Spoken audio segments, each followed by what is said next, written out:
Hey guys, welcome back to the channel. This is a story about what if Neglected Naruto was 10-tailed beast in Dragon Ball. Before I start, please support for more amazing content and do consider subscribing to my channel and share this video with your friends. This is written by Stefan Ermafin and link in the description and support writer. Let's start the video. Chapter 1. In the morning of the village of the Hidden Leaf, or commonly known as Konoha, everyone was waking up to start. Their shops were being opened, people leaving their homes to get breakfast, going to work or going to school to learn businesses or craft, but there was something else they could learn, something that borders on the line between black and white, and that was learning to be a shinobi. A profession that sees children turn into killers or thieves depending on the job. As the children head into the academy to be trained into shinobi, we see a lone child walking into the building, ignoring the glares from the adults, and laughs from children directed at him for being dead last. This lone child with bright blonde hair with the tips being black, with ocean blue eyes, wearing a pair of goggles on his forehead and whisker-like marks on his face. His clothes were a bright orange and blue jacket and blue sandals. His pants were bright orange with a hole in the back for his brown monkey-like tail with specks of blonde in it. His name is Naruto Uzumaki, age 12. Naruto Uzumaki life can be summed up into one single word, and that would be shit. He was orphaned when he was born, and the orphanage that took care did so because of some friendly advice from the Hokage Hiruzen Sarutobi, also known as the god of shinobi, and the closest person Naruto has to a grandfather, even though they're not related by blood. At the age of 6, Naruto was kicked out of the orphanage. Thankfully Hiruzen was waiting and gave Naruto his first apartment as well as a monthly allowance to live by. Through the years, Naruto would find out that most shops would refuse him and not give him anything at all. That was until he met Tuchi, owner of ramen Ichiraku. Tuchi knew who Naruto was but didn't care, but instead offered Naruto free ramen every now and then or on special occasions. Ramen Ichiraku, or Ichiraku for short, became Naruto's favorite place to go to. As the years went by, Naruto's life will still be considered shit by some, as most people would often ignore him or glare at him for no reason, but that never stopped him from trying to make friends or even achieve his dream of becoming Hokage. After hearing Lord Third discuss the Will of Fire during a school trip to the monument. Naruto's time in school was harsh as most teachers ignored him or not teach him anything at all, but what was worst for Naruto was the day his chakra would be unlocked. Flashback. Alright Naruto Uzumaki, please come in front of the class, the instructor said. As Naruto made his way to the front with excitement running in his veins, knowing that unlocking his chakra would the first step towards his dream of becoming Hokage. Alright Naruto, you've seen how everyone else did, now you try, but remember to remain focused. Naruto nodded after hearing this. As Naruto took position with his stance, his fingers were placed in the rat hand seal, his mind clear and focused as the instructor gave him some of his own chakra to help the process, but nothing happened. After 5 minutes went by, still nothing happened. This ain't right, we did everything right, wait right here Naruto, I get someone who can help. As the instructor left the class, fear and worry began to take place. 5 minutes later, the instructor came back with another one who has the Byakugan, a visual bloodline ability that can see chakra pathways. As the Byakugan wielder activated his ability to see what was going wrong, shock came across his face at what he was looking at, or more accurately what wasn't there. I'm sorry, but the problem is that you, Naruto Uzumaki, it would seem that your body lacks any of the chakra pathways that is necessary to use chakra or even any chakra technique. I'm sorry. Flashback ends. From that day Naruto would try to activate his chakra numerous times, but failed every time. Children and even adults would call him a freak of nature because of it. Eventually, after his 9th birthday, he gave up in anger and frustrations, but something happened when he was angry, something happened that took him by surprise. As Naruto looked in the library to find what he supposedly unlocked, he found nothing about it at all. At first fear came to him as there was no one that can teach him, but soon that was replaced with pride, knowing that if there was no one that can teach him and nothing in the library, then he can learn how to use it himself to become Hokage. As Naruto entered the classroom, he took his seat next to Sasuke Uchiha, the last Uchiha after his brother Itachi snapped and killed everyone in the clan but him. With his black hair and black eyes, his clothes were a navy short-sleeved shirt with white arm warmers and white shorts with blue sandals. After the massacre, Sasuke became withdrawn from society and solely focused his time to get stronger for revenge. As the bell rang, everyone went out their classes to begin the day, but for Naruto's class it was graduation day, meaning that if they pass they can become genin and are officially recognized as shinobi of the Hidden Leaf. As everyone took their seats, everyone heard yelling, and the door slammed open. Shoei no Yamanaka and Sakura Haruno fighting to get through the door to sit next to Sasuke, as they were his fangirls which he hated. The fight ended with Sakura winning. "Hot take that, Ino pig," she said. "And Naruto, get away from Sasuke anyway, what are you doing here anyway, we all know you're going to fail, so get away from Sasuke now," she yelled. Naruto was covering his ear when Sakura was yelling, as her voice when she wants to can break glass. "Don't move, dope, don't move," Sasuke thinking this in fear of the screaming pink banshee. As Naruto was about to retort, the instructor came in, Iruka Yamino, instructor at the school and chunin in rank. When Iruka first saw Naruto a year ago, he knew about the secret concerning him, so he did what most instructors did and just ignored him. But after seeing him fail the transformation test or any chakra test, he saw that Naruto would stay behind after class and keep training. When the Hokage left to go home for the day, he saw Iruka and proceeded to have a chat with him and ask why he ignores him like everyone else. Iruka gave him his reasons, which is what everyone in the village calls Naruto, so the Hokage simply told Iruka that Naruto is not what the villagers think he is at all, and that if he was, then it would have been seen by all years ago. Since the chat he had with the Hokage, Iruka decided to stop ignoring Naruto and instead decided to help him with giving pointers on his aim and hand-to-hand lessons, seeing that this may be enough to land Naruto another step closer to his dreams of becoming Hokage. Naruto, stay where you are. Miss Haruno, take another seat and remember, early bird gets the worm, understood? Iruka said. But sir, Naruto shouldn't even be here. How can he become a shinobi if he can't use any chakra techniques? Sakura said. Oh, is that what you think, Miss Haruno? I have on good authority that last year there was another student that couldn't use chakra because of a birth defect, and yet he's on a team with a Jonin instructor, he said. Naruto, hearing this, brought out a smile and knew it was possible for him to be a shinobi. Well, everyone was surprised that someone like that actual passed. I believe his name was Rock Lee if I'm not mistaken, and his Jonin instructor is Might Guy Konoha's Green Beast, Mizuki said. Mizuki, another instructor for the class, which he views as a disgrace to his potential as a shinobi, after being denied a promotion to Jonin after a mission when one of his teammates was killed. Mizuki is like the villagers, as in he views Naruto nothing more than a monster. So he made sure to tamper with Naruto's education, but found out it didn't work as Iruka was correcting his mistakes unknowingly. Alright everyone, please take your seats. Okay, now today is the graduation exam after you complete the tests, and should you score high enough you will pass, understood? Iruka said. Yes sir, everyone said. The first test was a writing one. Naruto knew he had to get a passable mark on most of his tests so that he can pass. As the test paper came on his desk, he confused with the questions such as what is the advanced ideas of chakra, or even when Lord Third encountered the third Tsuchikage, what technique did he use in the fight? As Naruto began thinking on how to solve the questions, he noticed something was off with some of the letters, as if the letters were changing between each other. He immediately recognized it as a genjutsu, but seeing that he didn't have any chakra to dispel it, he did the next best thing. Excuse me, Iruka-sensei, he waited for a response. Yes Naruto, what is it? Iruka responded. There appears to be a genjutsu on my paper, and I don't have any way to dispel it, so I ask, can you please remove it for me? Naruto said. Everyone laughed that Naruto couldn't dispel the genjutsu on his exam paper. Everyone be silent, there is no shame in asking for help, just remember that everyone has strengths and weaknesses. Iruka said, causing everyone to groan. As Iruka came to Naruto, he saw the genjutsu, but he saw that the jutsu was too strong for an academy student to dispel. As he looked across the room looking at Mizuki, who looked away from him, Iruka became suspicious that Mizuki might sabotage Naruto's tests as he dispelled the genjutsu, causing the questions to change back to their original forms. Naruto thanked him and went back to the front of the class, but not before thinking on what else the others' tests were changed. Naruto completed the test paper with little trouble with genjutsu gone, so he waited for the second test by closing his eyes and meditated peacefully. Alright everyone, that's the writing test done, please come to the front and hand the test to us to grade them. In the meanwhile, head outside for weapons and hand-to-hand test. Iruka said.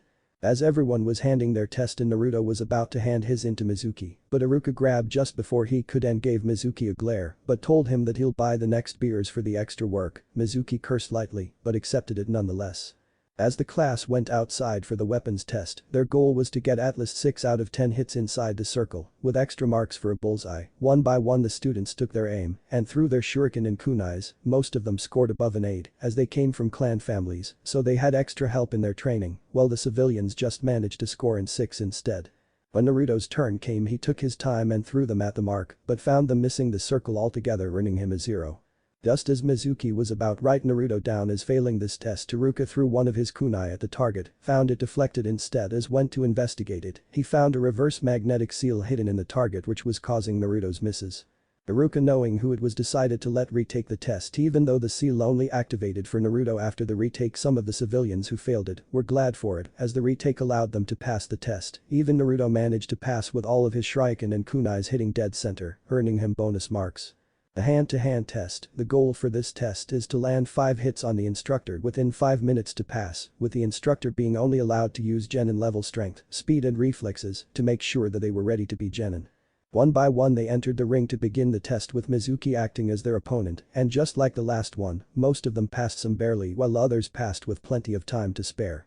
As Naruto entered the ring, he knew that Mizuki would up the level, making it extremely difficult to pass, but Naruto, ever since he discovered this new power, he'd been holding back to surprise everyone, and now was the time to show them what he can do, even though it would only be a little of what he can do, as Naruto took a deep breath to focus himself. No way would Naruto pass, he's the worst when it came to Taijutsu, or any jutsu for that matter. This came from Kiba Inuzuka of the Inuzuka clan. Kiba has always had a low opinion of Naruto ever since they met in the academy, and Naruto's lack or non-existence chakra didn't help either. Naruto just ignored Kiba and instead focused on the match with Mizuki as Iruka started the match, and just as predicted, Mizuki lunged at Naruto using Chunin levels instead of Genin, but was surprised as Naruto ducked under the attempt and launched 5 hits on Mizuki's stomach with same level of power quickly. "Time," Naruto shouted. "Impressive 7 seconds, well done Naruto," Iruka said with a smile as everyone dumbfounded at what happened. No way, it's a fluke is what happened, there's no way he just beat up Mizuki 7 seconds flat," Kiba said. "Agreed, it's probably dumb luck," is all Sakura said. As the other students started discussing what happened, they all agreed that it was either a fluke or dumb luck that Naruto passed. In the end, Naruto didn't care, he passed both the weapons and hand-to-hand test. All he needed to become a shinobi was to pass the written test, which the results were to revealed after lunch in a few hours, but he knew the result was going to be in his favor, so all he had to was wait and see. The only way he was going to fail was if the final test, the ninjutsu portion of the test, carried half of the marks needed to pass, but he doubted that. Iruka-sensei, Naruto should take the test again to be sure. Naruto, hearing this, looked directly at who said it and found Ino Yamanaka telling Iruka that he should retake the test and glared at her. "That should be up to the instructors, Yamanaka, not you," Naruto said with venom. Naruto is right, Ino, the decision is up to Iruka or Mizuki-sensei, but we did see Mizuki-sensei moving too fast for a genin, and Naruto did land those strikes without any issues. Should he retake the test, the outcome will still be same. This came from Shino Aburam, and probable one of the few friends Naruto has. Naruto became friends with Shino during lunch a few years ago when he came over to the bug user, asking if he would like some company. This conversation starter also brought 2 others, who, listening in that lunch, quickly became Naruto's most memorable day, as he finally made some friends. "I agree with Shino, troublesome as it is, and that wasn't a fluke or dumb luck. Naruto did land those hits because Mizuki-sensei created an opening that Naruto saw coming and exploited it." Shikamaru Nara, another one of Naruto's friends, despite his lazy behavior, is actually a strategist like his father. "Alright everyone, that's enough. Mizuki did go overboard during the test, and Naruto adapted to it, securing him a victory and passing the test now. Then the bell for lunch is about to ring, so that after that lies the ninjutsu portion of the test. At the end of it, we'll tally up the results, so if you passed the other tests but failed the ninjutsu, you still pass, understood?" Iruka said. "So you saying we need to pass 3 out of 4 tests to become shinobi?" Toji Akimichi, another one of Naruto friends who despite his size is kind and caring, but get on his bad side or make fun of his friends, and you see the shinobi side that he is training to become. "Yes, that's exactly right, Choji," Iruka said. Few hours later. After lunch, the students still had to wait by the door to the final exam. As Mizuki opened the door, the students one at a time entered the room to begin the test, which would be to demonstrate the Academy 3 basic jutsu. As they entered the room and exited, they had forehead protector, signifying their status as shinobi of the hidden leaf. When Naruto's turn came up, he entered the room and saw the Hokage sitting behind the desk with the last forehead protector and wearing a serious face. "Alright Naruto, time for the ninjutsu portion of the exam. We need you to perform the basic 3 jutsus that were taught to you during your time at the academy. Do you understand?" Iruka said. "I understand, Iruka-sensei, and I would to request that I fail this test, as I can't perform any kind of chakra-based technique due to me not having the chakra pathways in my body." Even though Naruto said this calmly, inside he was sweating bullets, hoping he passed the written portion of the test. "Understandable, Naruto, as you have no control over that, so we will mark you done as having failed this part after tallying up the results from the previous test and your results from previous years in the academy." Iruka was savoring this moment as best he could, even the Hokage was savoring it. After a minute passed. Naruto Uzumaki, after discussing this with the Hokage and Mizuki, "You have passed, congratulations," Iruka said. Naruto felt his heart explode as tears came down his face. All those years of training, all those years of pushing himself, he did it, he passed. As the Hokage stood up and moved in front of the desk to present Naruto with his forehead protector, he braced himself as Naruto gave him a hug before accepting the protector. There Naruto, you should be proud, you passed all 3 tests wonderfully. Here, take it, you deserve it, and remember to head to Ichiraku to tell them the good news." "Alright," Hokage said. "I will, Jiji, I will," Naruto said with tears of joy. "But before that, head into class for a final announcement." "Alright Naruto," Iruka said. Yes, Iruka-sensei. As Naruto left the room with a big grin on his face, he took off his goggles and replaced it with the protector. As he turned the corner he briefly saw Mizuki leave the room with a scowl on his face. In the classroom everyone had passed the test and were discussing who their teammates were going to be. I think though that me, Ino and Choji will be on the same team like our parents are, Shikamaru said. But no way, I want to be on Sasuke's team, Ino said. Oh no, you're not, Ino pig, I will be on Sasuke's team. Sakura said, shattering a window with her voice and everyone's eardrums. Just as everyone hearing was back to normal, the door opened with Naruto walking in with a big grin and his protector on, revealing he passed the exam. I guess the village is desperate for shinobi that they let a dead last like you become one. Diba said, but Naruto just ignored and took his seat next to Sasuke as Sakura and Ino were fighting with each other. Yes, Naruto made it another step in my plan to become his wife, then can spank me with his ta no bad thoughts, bad thoughts. These thoughts came from Hinata Hyuga. She fell in love with him when he defended her against some bullies when they were children, but she would always stutter when she would talk to him.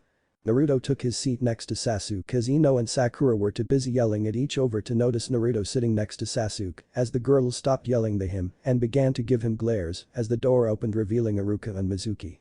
Alright everyone, take your seats now. Who broke the window? Mizuki said. Everyone turned and looked at Sakura, who began cowering down. I swear that voice of hers is a Kekkei Genkai, Mizuki said.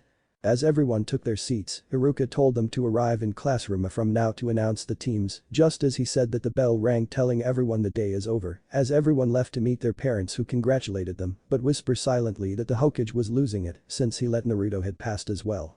Naruto just ignored the whispers and made his way to Ichiraku to deliver the good news. Just as he made his way there he saw Mizuki waiting in an alley calling to him. Mizuki-sensei, what can I do for you? He asked. Listen Naruto, you did real good on the exams and passed, but I'm afraid that you won't be sent to a team and probably be sent to the Genin Reserve when that happens. The chances of you becoming Chunin, let alone Hokage, is next to nothing, Mizuki said. Naruto hearing this felt down, knowing his dreams of being Hokage just became much harder. Don't worry, there's a hidden test that you can take that will secure you a place on a team with a Jonin, he said. Really, what's the test? Naruto said with stars in his eyes. Mizuki seeing this knew his plan would come together. All you have to do is steal the forbidden scroll in the Hokage Tower without being caught and meet me at this place after dark, understood?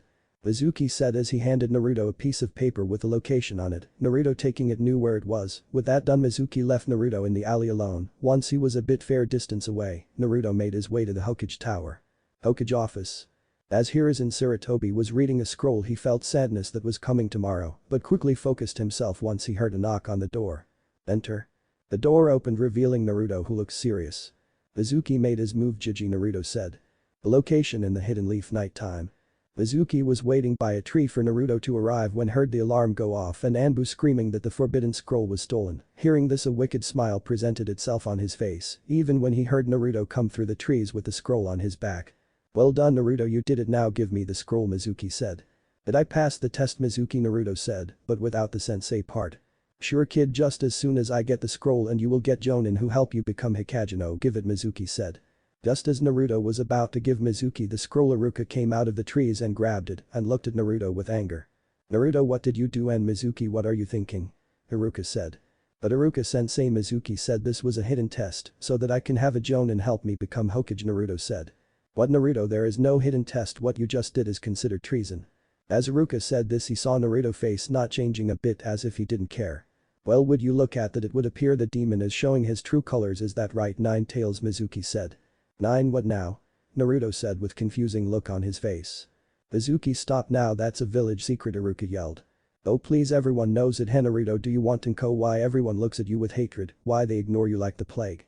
Mizuki said. Let me guess, everyone thinks I'm the fox or its host, right? Naruto said. That's right, wait, you knew? Mizuki and Iruka were shocked that Naruto knew he had the fox inside him.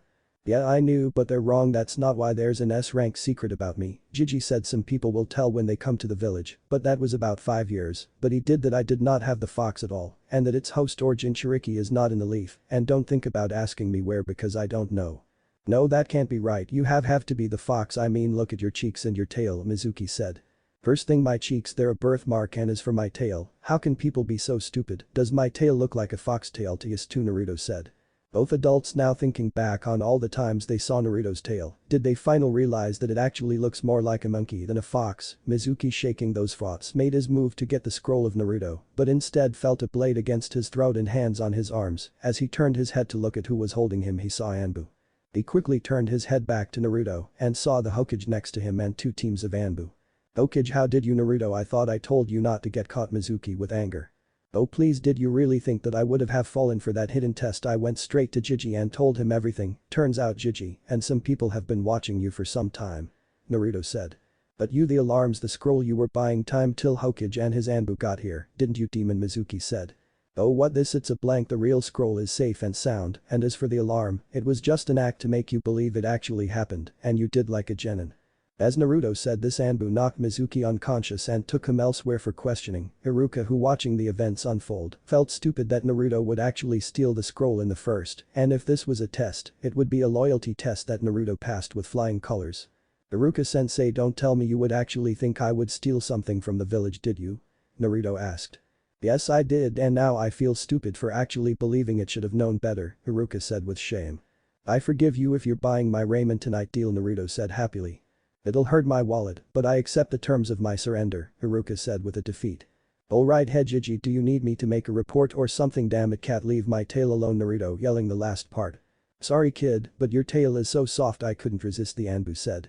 The Hokage laughed at that Iruka had to pay for Naruto's raiment and that one of his Anbu was stroking Naruto's tail. "No my boy, I handle that part, you go enjoy the rest of the night. Oh before I forget, meet me at my office at 11 AM tomorrow, understand?" Naruto hearing was confused but ignored it because of free ramen. "Oh sure thing Gigi," Naruto said as he and Iruka left with the remaining Anbu. "I only hope you remain. You can forgive me for what is about to happen tomorrow." Naruto Kami, forgive me. Chapter 2. Near 11 AM in Konoha, outside the Hokage building, Hiruzen Sarutobi waited for Naruto with dread as he was about to reveal to Naruto the S-class secret he's been keeping from him. He knew that Naruto would resent him for lying to him all these years, but hoped that time would mend it. Time that Naruto would need after it was revealed, and he hoped that the others would give Naruto space to adjust to it, otherwise it would be a disaster. Just as he was thinking of the worst case, he saw Naruto coming, his protector on his head and a smile on his face that always brightened his day, but he knew that after the reveal that smile would be gone. "Morning Gigi, you wanted to see me, where's your hat?" he said. "Morning to you as well Naruto, and concerning you would find out once we're in my office."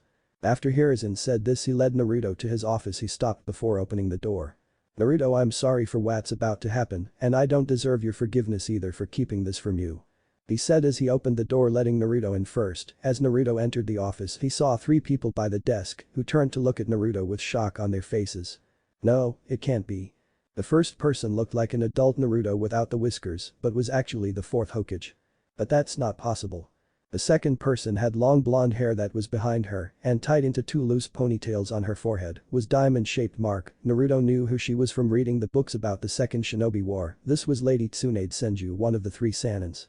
"Naruto Sachi, is that you?" And lastly, this person had long red hair with violet eyes, dressed in shinobi gear with a katana. "Gigi, who is she? I mean, I know that the man is the fourth Hokage and that's Lady Tsunade, but who is she and why did she call me son?" Naruto asked. "Naruto, the reason for that is because she is your mother. Her name was before she married was Kushina Uzumaki, and Minato Namikaze, the fourth Hokage, is her husband and your father. Also, where are the girls?" Hiruzen said.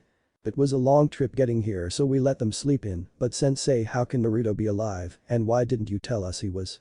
Tsunade said. "What do you mean? I told Jiraiya that Naruto was alive after a year when yous left. I also sent him pictures of Naruto throughout the years. I even got letters from yous saying how happy yous were that Naruto was alive." Hiruzen stopped here as he felt something was off the moment when Naruto entered the room and last night when he told them to come to the office to meet someone and was surprised for the meeting and seeing Naruto alive. "What do you mean? Jiraiya never said anything like Naruto was alive or that bastard. What was he thinking?" Tsunade quickly realized that Jiraiya was hiding certain facts but didn't know why, but she planned to find out one broken bone at a time. "How are you alive?" Kushina was stuck where she was and crying her eyes out. She wanted to rush over and grab him and not let go, but she wanted to know how he was alive or if this was a nightmare. "Yes, we would like to know that, please."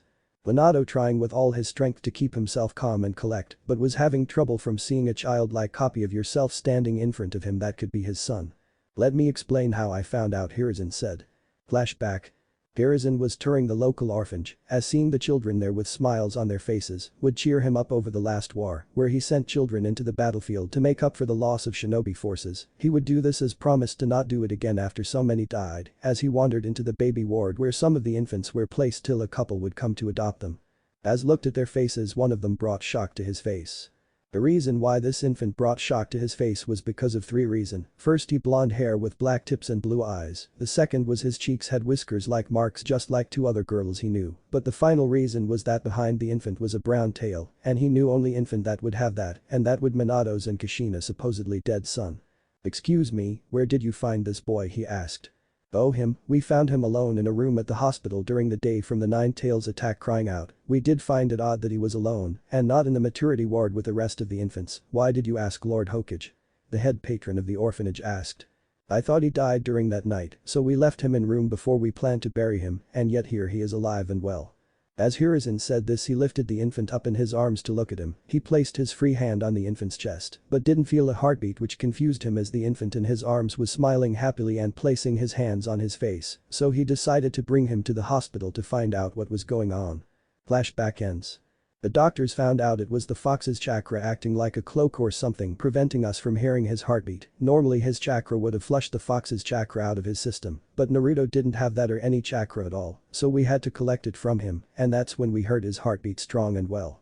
After that, I brought him back to the orphanage and told them his name was Naruto Uzumaki.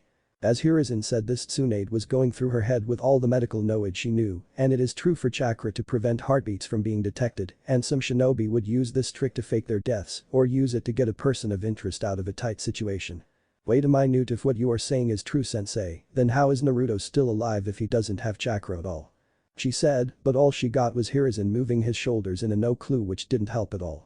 Kushina, hearing all this, took a step towards Naruto, who used still processing everything that took place from meeting the fourth Hokage to finding out he's your father, your mother is alive, they all thought you were dead, even Jiji thought you were dead for the first year, and finally how the fox's chakra was making you seem dead in the first place. But he did figure out that when they were removing the Nine Tails chakra from his body, someone blabbed, and that started out his miserable life. So that's why people thought I was the fox, some bastard told everyone when they removed its chakra from me, Naruto yelled out. Hiruzen, hearing this, finally figured out how the rumor got started in the first place, but at this point there was nothing he could do as the damage was already done. Wait, what? Everyone thought Masachi was the fox all this time, Kushina said without crying. Yes, and his life was miserable ever since then. I tried to put out the rumors, but it spread like wildfire.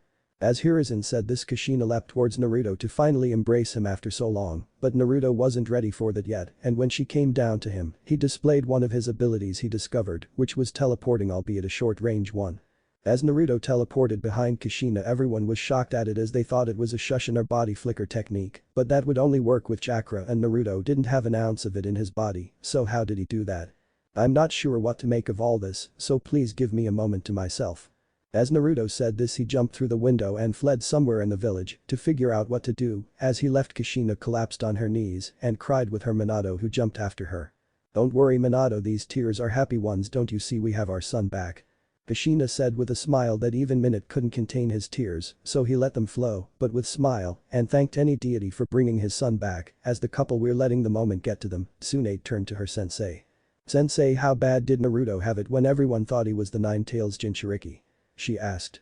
Not as bad as you think, some places refused to sell him anything that would help. Thankfully Kakashi and few others managed to get around it. Most teachers would try to sabotage his education, but thankful one Haruka Umino was there to help with the damage done to him, and he managed to pass the graduation exam, but failed the ninjutsu portion of the test.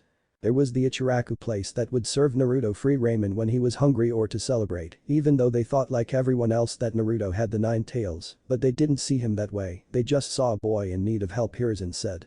That's good to know, but for now we need to find Jiraiya and get some answers. As Tsunade said this, Minato quickly bit his thumb and quickly went through a series of hand signs. Summoning jutsu. He yelled as the room was engulfed with smoke for a few seconds before it went away, revealing a small toad with white hair and a cloak.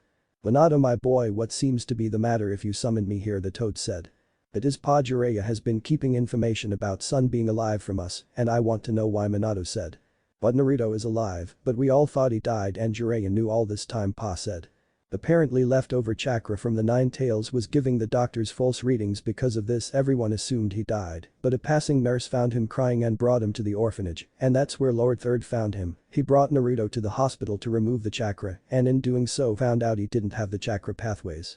Third told Jiraiya Naruto was alive but didn't tell us and has been writing false letters on our behalf, Minato said. Was with rage that Jiraiya prevented Minato and his family from reuniting with their son, so he proceeded to summon Jiraiya to the room again. The room was engulfed with smoke that went away, revealing Jiraiya, who was apparently writing in his notepad with a bloody nose and giggling to himself. It took for a few seconds before the Toad Sage released he wasn't where he was and looked around and saw his sensei, Minato, Tsunade and Kushina. Two of them were beginning to develop deadly auras that made him cower in fear. "Oh crap, I thought I had more time before this day came," Jiraiya said. "Time ran out, sensei, and we know what you did, and I want to know why you lied to us about our son being alive," Minato said. "I know I'm going to get my ass handed to me for this, and I deserve it," Jiraiya said. "Then why?" Minato said with rage. "Because the girls needed the training for the prophecy, and I wasn't going to risk ruining it for one child who can't use chakra at all." "I'm sorry, Minato, sensei, everyone, I betrayed your trust and I don't deserve it, so have at it then, I won't move at all," Jiraiya said. "You did that for some stupid prophecy," Pa yelled. "We told you that prophecy wasn't to be believed in, for God's sake, the great Toad Geezer is over 1,000 years old and smokes weed now and then, those prophecies are just him saying things while high as the clouds." As Pa said this, Tsunade came over and punched Jiraiya, sending him through the door and several walls till he hit the Hokage monument. "Hopefully that would knock some sense into that perverted idiot," Pa said. "I don't know, I've punching him for decades and it does nothing but send him to the hospital," Tsunade said. Minato, Kushina said, drawing her husband's and everyone's attention to her. "I'm getting the girls and looking for Nerd." Just before she could finish that sentence they all heard a large explosion coming from the village, followed by some smaller ones. "Are we under attack?" Hiruzen said. Several Anbus came into the room waiting for orders, but they all gasped at seeing the fourth Hokage in the room alive and well, but then several more explosions were heard which made them focus.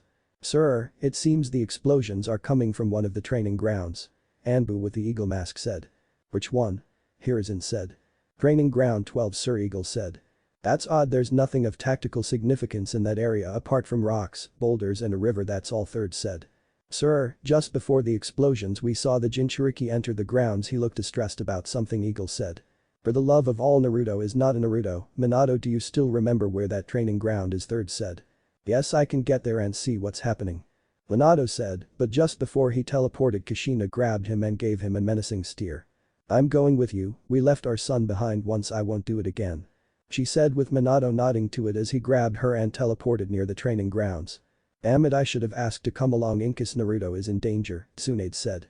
"Don't worry about, I'm sure Kushina and Minato can handle it, in the meantime we need to speak with the foolish Toad Sage," Hiruzen said as everyone turned to see Jiraiya slowly making his way into the building. "You're right, his perverted tendencies need to be addressed, Lady Tsunade, please heal him so that we may remedy that problem of his," said as he drew out a black metal pole from back somehow with Hiruzen and Tsunade agreeing to it as they made their way to Jiraiya, who saw them coming but did nothing. "I deserve it," this was all he could say before he passed out. 5 or 10 minutes later. As Naruto left the office he made his way across the village, ignoring all glares, shouts and threats as he wanted some peace and quite to sort out what he just heard, till he finally reached his destinations, which was training ground 12. He would sometimes come here to train from everyone on the day he found out he had actually power. Flashback. Naruto was in his apartment throwing a tantrum as he couldn't draw out his chakra for 1,000th time. "Damn it, why won't it work? I tried everything," he yelled.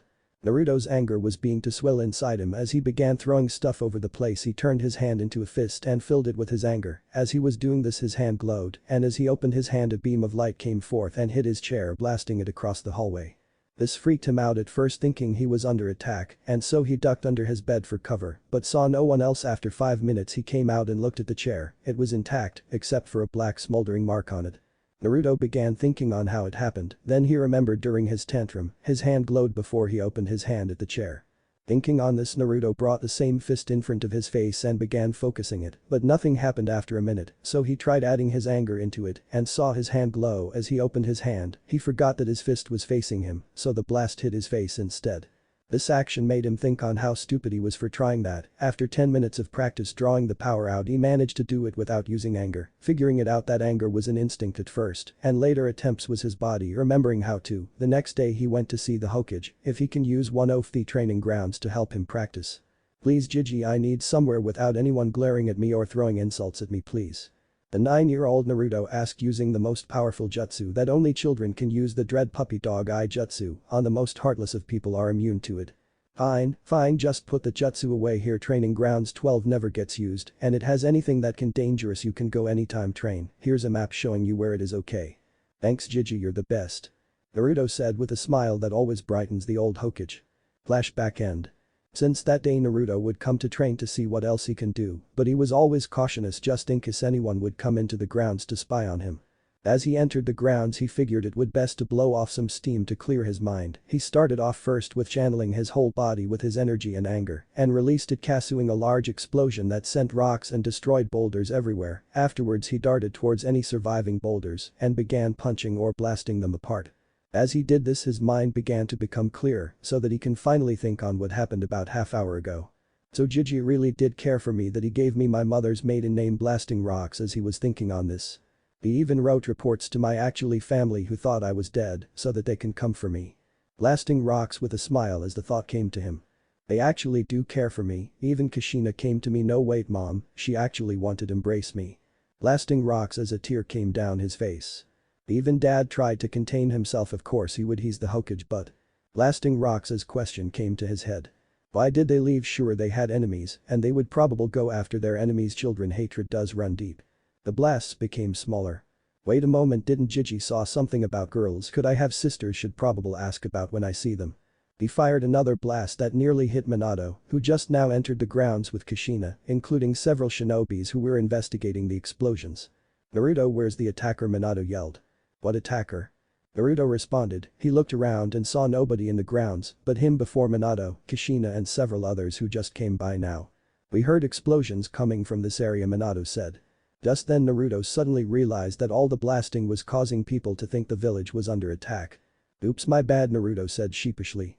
Everyone looked at him confused by what he meant except for Minato and Kushina, who later saw Naruto using the body flicker technique in the office despite having no chakra, while the others were also confused because they were seeing the fourth Hokage alive and well. Good to see you sensei, it's been too long, said Kakashi, who was with the crowd. Just before Minato could respond to him, Kakashi was hugged by Kushina. Thank you Kakashi, thank you for looking out for my Sachi, Kushina said. It's quite alright Kushina, but why didn't you come back for Naruto when Lord Third said he was alive? Kakashi asked. Jiraiya been keeping that part from us because of some stupid prophecy from some ancient toad, she said.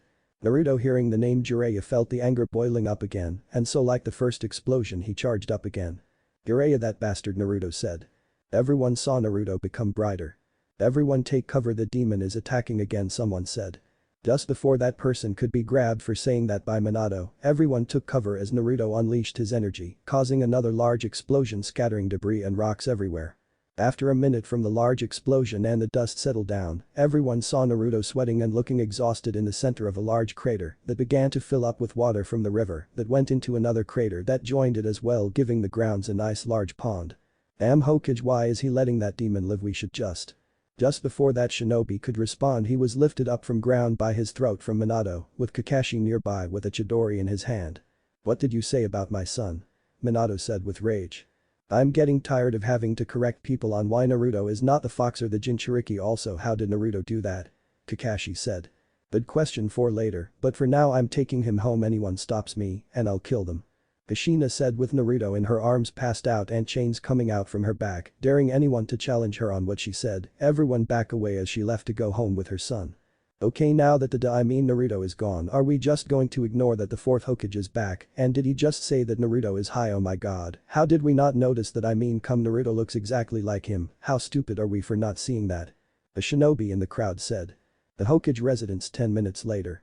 The Hokage residence is, as the name suggests, the home of the current Hokage, but here's in Sarutobi never lived in its walls because he preferred his clan home instead, which makes him the only Hokage to not take resident. Because of that the residence had been abandoned for decades when he as in charge, but he always paid for it, upkeep in case the next Hokage takes up residence, which it did with Minato. But that only lasted for about a year till the Nine Tails attack and he was forced to abandon it, and the village too threw off his enemies into thinking he was dead and to train his Jinchuriki daughters. As Minato and Hiruzen traded reports on what's be going on with the village and his daughter's training and the newly arrival of his youngest daughter, the Hokage residents went through a makeover for the returning Hokage. Just before the front door opened, the girls were in the kitchen having breakfast. Do you think we'll meet Gigi when we go exploring the village, Natsumi? This was Ren Namikaze, 9 years old, whose hair was a mix of her parents', but her eyes were her father's blue ocean. I hope so, it will be the first time when we see him. This was Natsumi Namikaze, 12.5 years old, with her mother's red hair and eyes. Like Naruto was a copy of his father, Natsumi is a copy of her mother, and just like her mother, she held the yin half of the fox that was sealed inside on the she was born. Of course we will, I only hope the ramen her is much better than what mom makes. And finally, this was Katsumi Namikaze, also 12.5 years old, with her mother's red, but her father's blue eyes. She was also the Jinchuriki of the yang half of the nine-tails fox. As the door opened, the girls headed towards it and saw their mother holding a boy with blonde hair in her arms and tears down face. Before the girls could question what was going on, Kushina placed a finger on her lips and went to the living room and gently placed Naruto on the sofa to rest. The girls gasped as they saw Naruto's cheeks with his whisker marks. "Girls, into the kitchen now," she said silently as she went into the kitchen, closing the living room door behind her with the girls going into the kitchen. "Mom, who's that boy and why does he have whiskers like me and Natsumi?" Katsumi said. Kushina, taking a deep breath to calm herself and organize her thoughts on how to best explain this to them. "Girls, your father and I didn't know about him till we met him at the Hokage office. Lord Third discovered him after we left the village when yous three were born, and when he told Jiraiya about him, Jiraiya kept it from us and made some changes to the reports so that we wouldn't know about him," Kushina said. "Mom, who is he?" Natsumi said.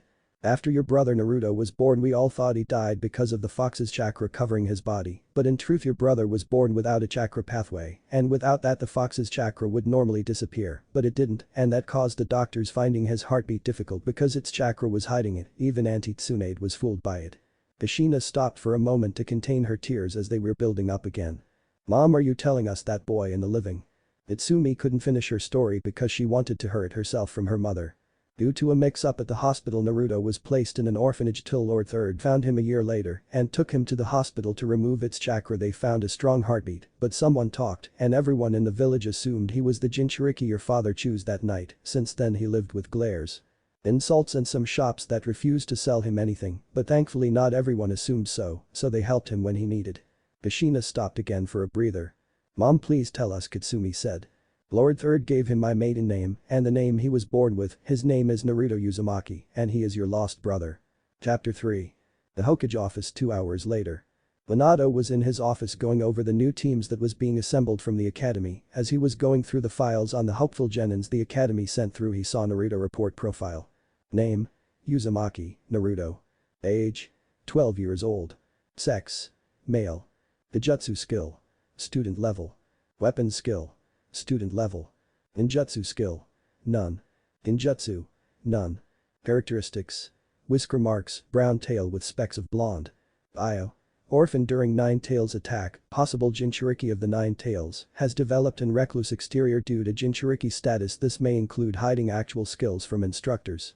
As Minato read the report, his mind wandered to the incident at Training Grounds 12 where it was turned into a war zone and Naruto glowing before a large explosion, his mind racing trying to figure out how that happened or even how it was possible without chakra, but his mind kept coming back with nothing. Just as he was about to lose it when the door opened up revealing Lord Third. "Hiruzen, does Naruto have a tail?" Minato asked. "Yes, he does, he keeps it wrapped around his waist, so most people think it's a belt." "Did you find out what was causing the explosions?" Hiruzen said. "Yes, it turns out it was Naruto using some kind of power we never seen before. From what we seen, it seemed that his entire body glowed brightly before the last explosion, but afterwards he was exhausted. Whatever kind of power Naruto has, it operates the same with chakra," Minato said. "I see, so where is Naruto now anyway?" Hiruzen said. "Kushina took him home after he collapsed from exhaustion," Minato said. "Did someone tell her where Naruto's apartment was then?" Hiruzen asked. "No, she took him to our home." Hiruzen, hearing this, made a serious face like they did something stupid, which Minato saw. "But it's good that he's home, then the girls can finally see their missing brother after all this time," Minato said. "You idiot, you should always take baby steps in these situations, otherwise you'll just push him further away." Minato wanted to argue this, but in the end what Hiruzen said was true. Taking a deep breath, he asked Hiruzen for Naruto's home, which Lord Third gave him. He then teleported to his home, hoping it wasn't too late. At the Hokage compound.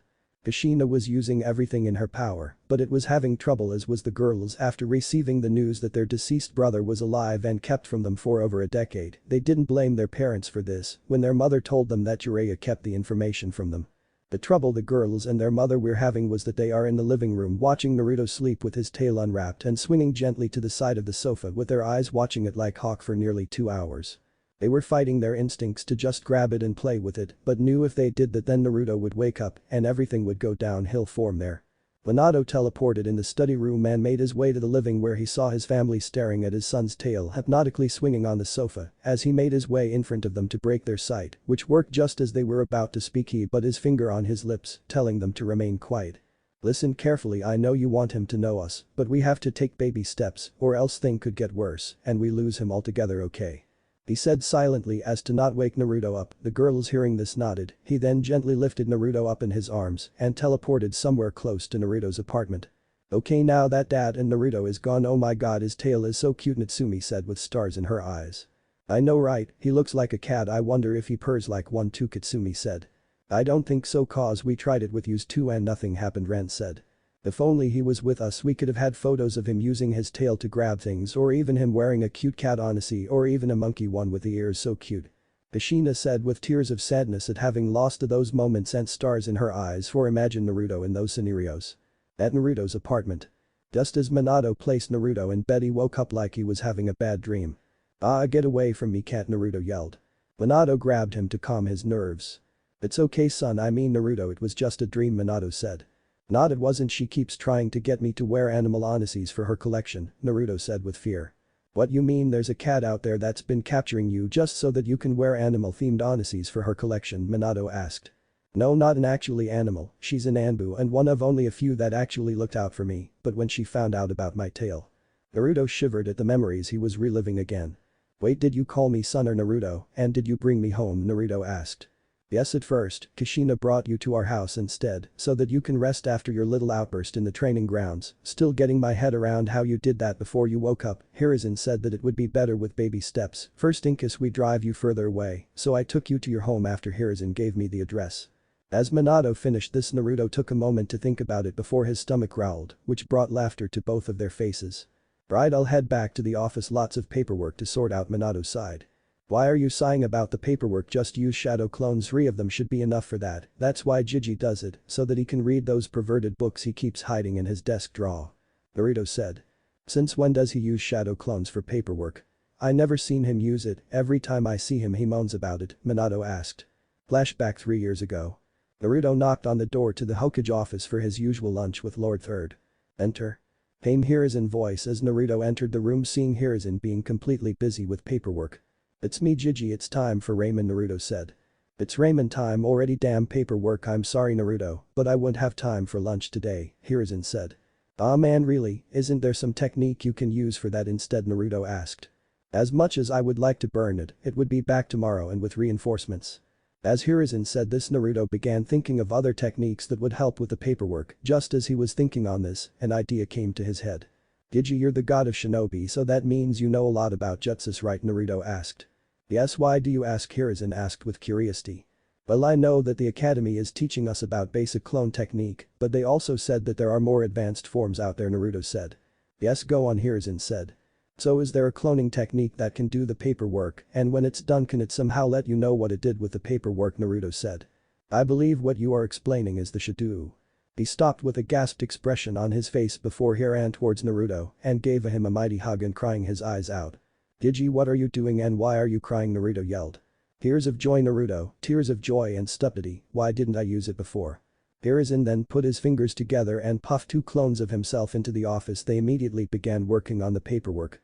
What are those, Gigi, Naruto said with curiosity. They are shadow clones, they can act and think independently based on who summoned them, and should they disperse any memories they have before that gets transferred to the caster, which in this moment would be me remembering that I was doing paperwork, hahaha. So that means you can do the paperwork and have some time for yourself, nice, Naruto said with a smile. On Naruto, today's ramen is my treat as a thank you, Hiruzen said. Flashback ends. That would speed up the paperwork, I'll leave you be then, okay. As Minato teleported back to his office to resume the paperwork, Naruto felt his stomach growling again and knew only one place that can solve that problem, Ichiraku Ramen's, or as Naruto would like to call it, God's Kitchen, where the food of the gods were made in his opinion. Just as Naruto was about to reach Ichiraku's stand, he saw Kushina and 3 girls by her side. He was thinking that he should run and go somewhere else, but then remembered that no other place would sell to him and he was losing the battle against his stomach and the smell of ramen was not helping in any way. He cursed himself, but in the end he had to eat. Lucky or unlucky for him, in which way you view the situation, Ichiraku's stand had all 5 seats available. Just as Naruto was about to take a seat, Kushina and the girls saw him. "Naruto, it's nice to see you again," Kushina said. She didn't say Sachi this time, he was thinking. "Nice to see you too, Kushina Namikaze, and thank you for bringing me to your home when I passed out from exhaustion," he said, but turned to see the girls by her side. "Oh right girls, this is Naruto Uzumaki," she said. "My name is Natsumi Namikaze, it's nice to meet you." As Naruto looked at her, he saw the whisker marks on her cheeks and noticed that she looked just like her mother, if only younger. "And my name is Katsumi Namikaze, it's nice to meet you." Naruto also noticing the whisker marks on her face and saw the same blue eyes as his own. "And I'm Ren Namikaze, it's also nice to meet you." Naruto saw that Ren was the youngest and her hair was a mix of her parents', giving her a blaze like it was on fire, and her eyes were blue. "Itsumi and Kitsumi have whiskers, that means we're triplets," he was thinking. Just as he was about to introduce himself, the girl's stomach growled, which made them feel embarrassed.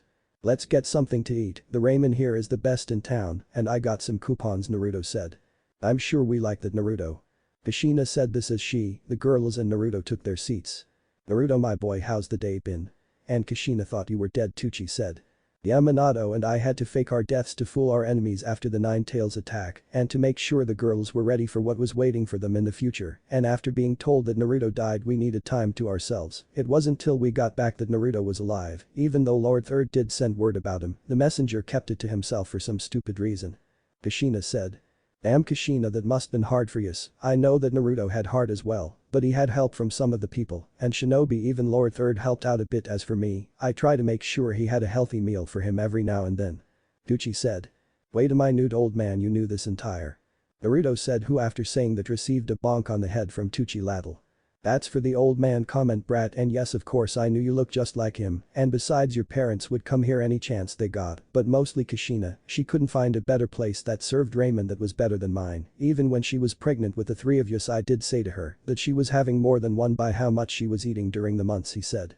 "Yeah, that should have been a hint about, but then again your ramen is just so damn delicious, even better when I attempted to make it," she said. "Mom, no offense but your ramen was terrible and you know it," Natsumi said. "You're right, I should never have attempted to make ramen fit for the gods," Kushina said with her head banging on the stand. "Now enough about that, you're lucky this month was very good to me and my business, so the next 5 ramen is on the house, but if you want seconds that'll cost you, understand Tucci?" "Alright," everyone said. "And don't worry girls about introducing yourselves, everyone heard you in the street." As Tucci said this, everyone looked around and saw their faces with complete shock after the introductions and Tucci revealing Naruto's heritage. Now everyone would have seen the 4th Hokage can't see the resemblance and the whisker marks on the 2 girls that matches with Naruto. "Can I have pork please?" Ren the first to go. "Chicken please," both Natsumi and Kitsumi said. "Miso please." Both Naruto and Kushina said, looking at each other with surprise.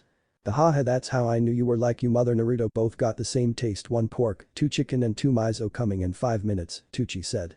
When their food arrived the girls took a big swift of and began drooling over after their first bite. "By the gods, it's delicious," the girls said, becoming ramen fanatics. After their first dish and 2 more later.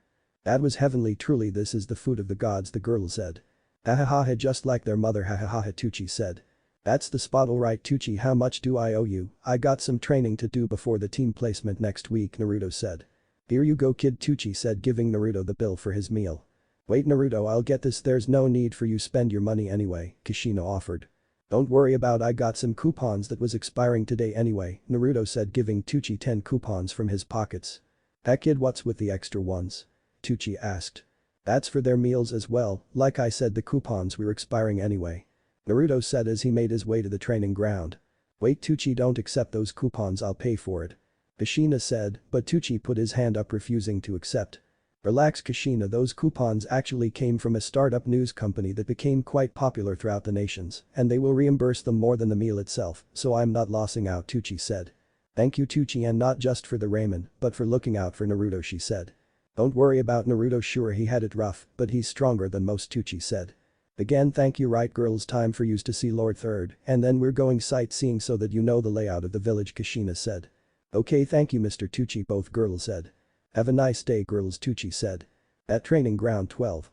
Naruto was looking at what he did to the training grounds and realized that if he kept blasting it, there would nothing left of it, so instead he would focus on the basics of fighting, mainly evasion, so he took about a dozen boulders and placed them around the place to act as markers to practice. As he took of his top, he began his training and zigzagging between the boulders with great speed till he was blur and kept it up till the sun came down and only stopping once he was exhausted.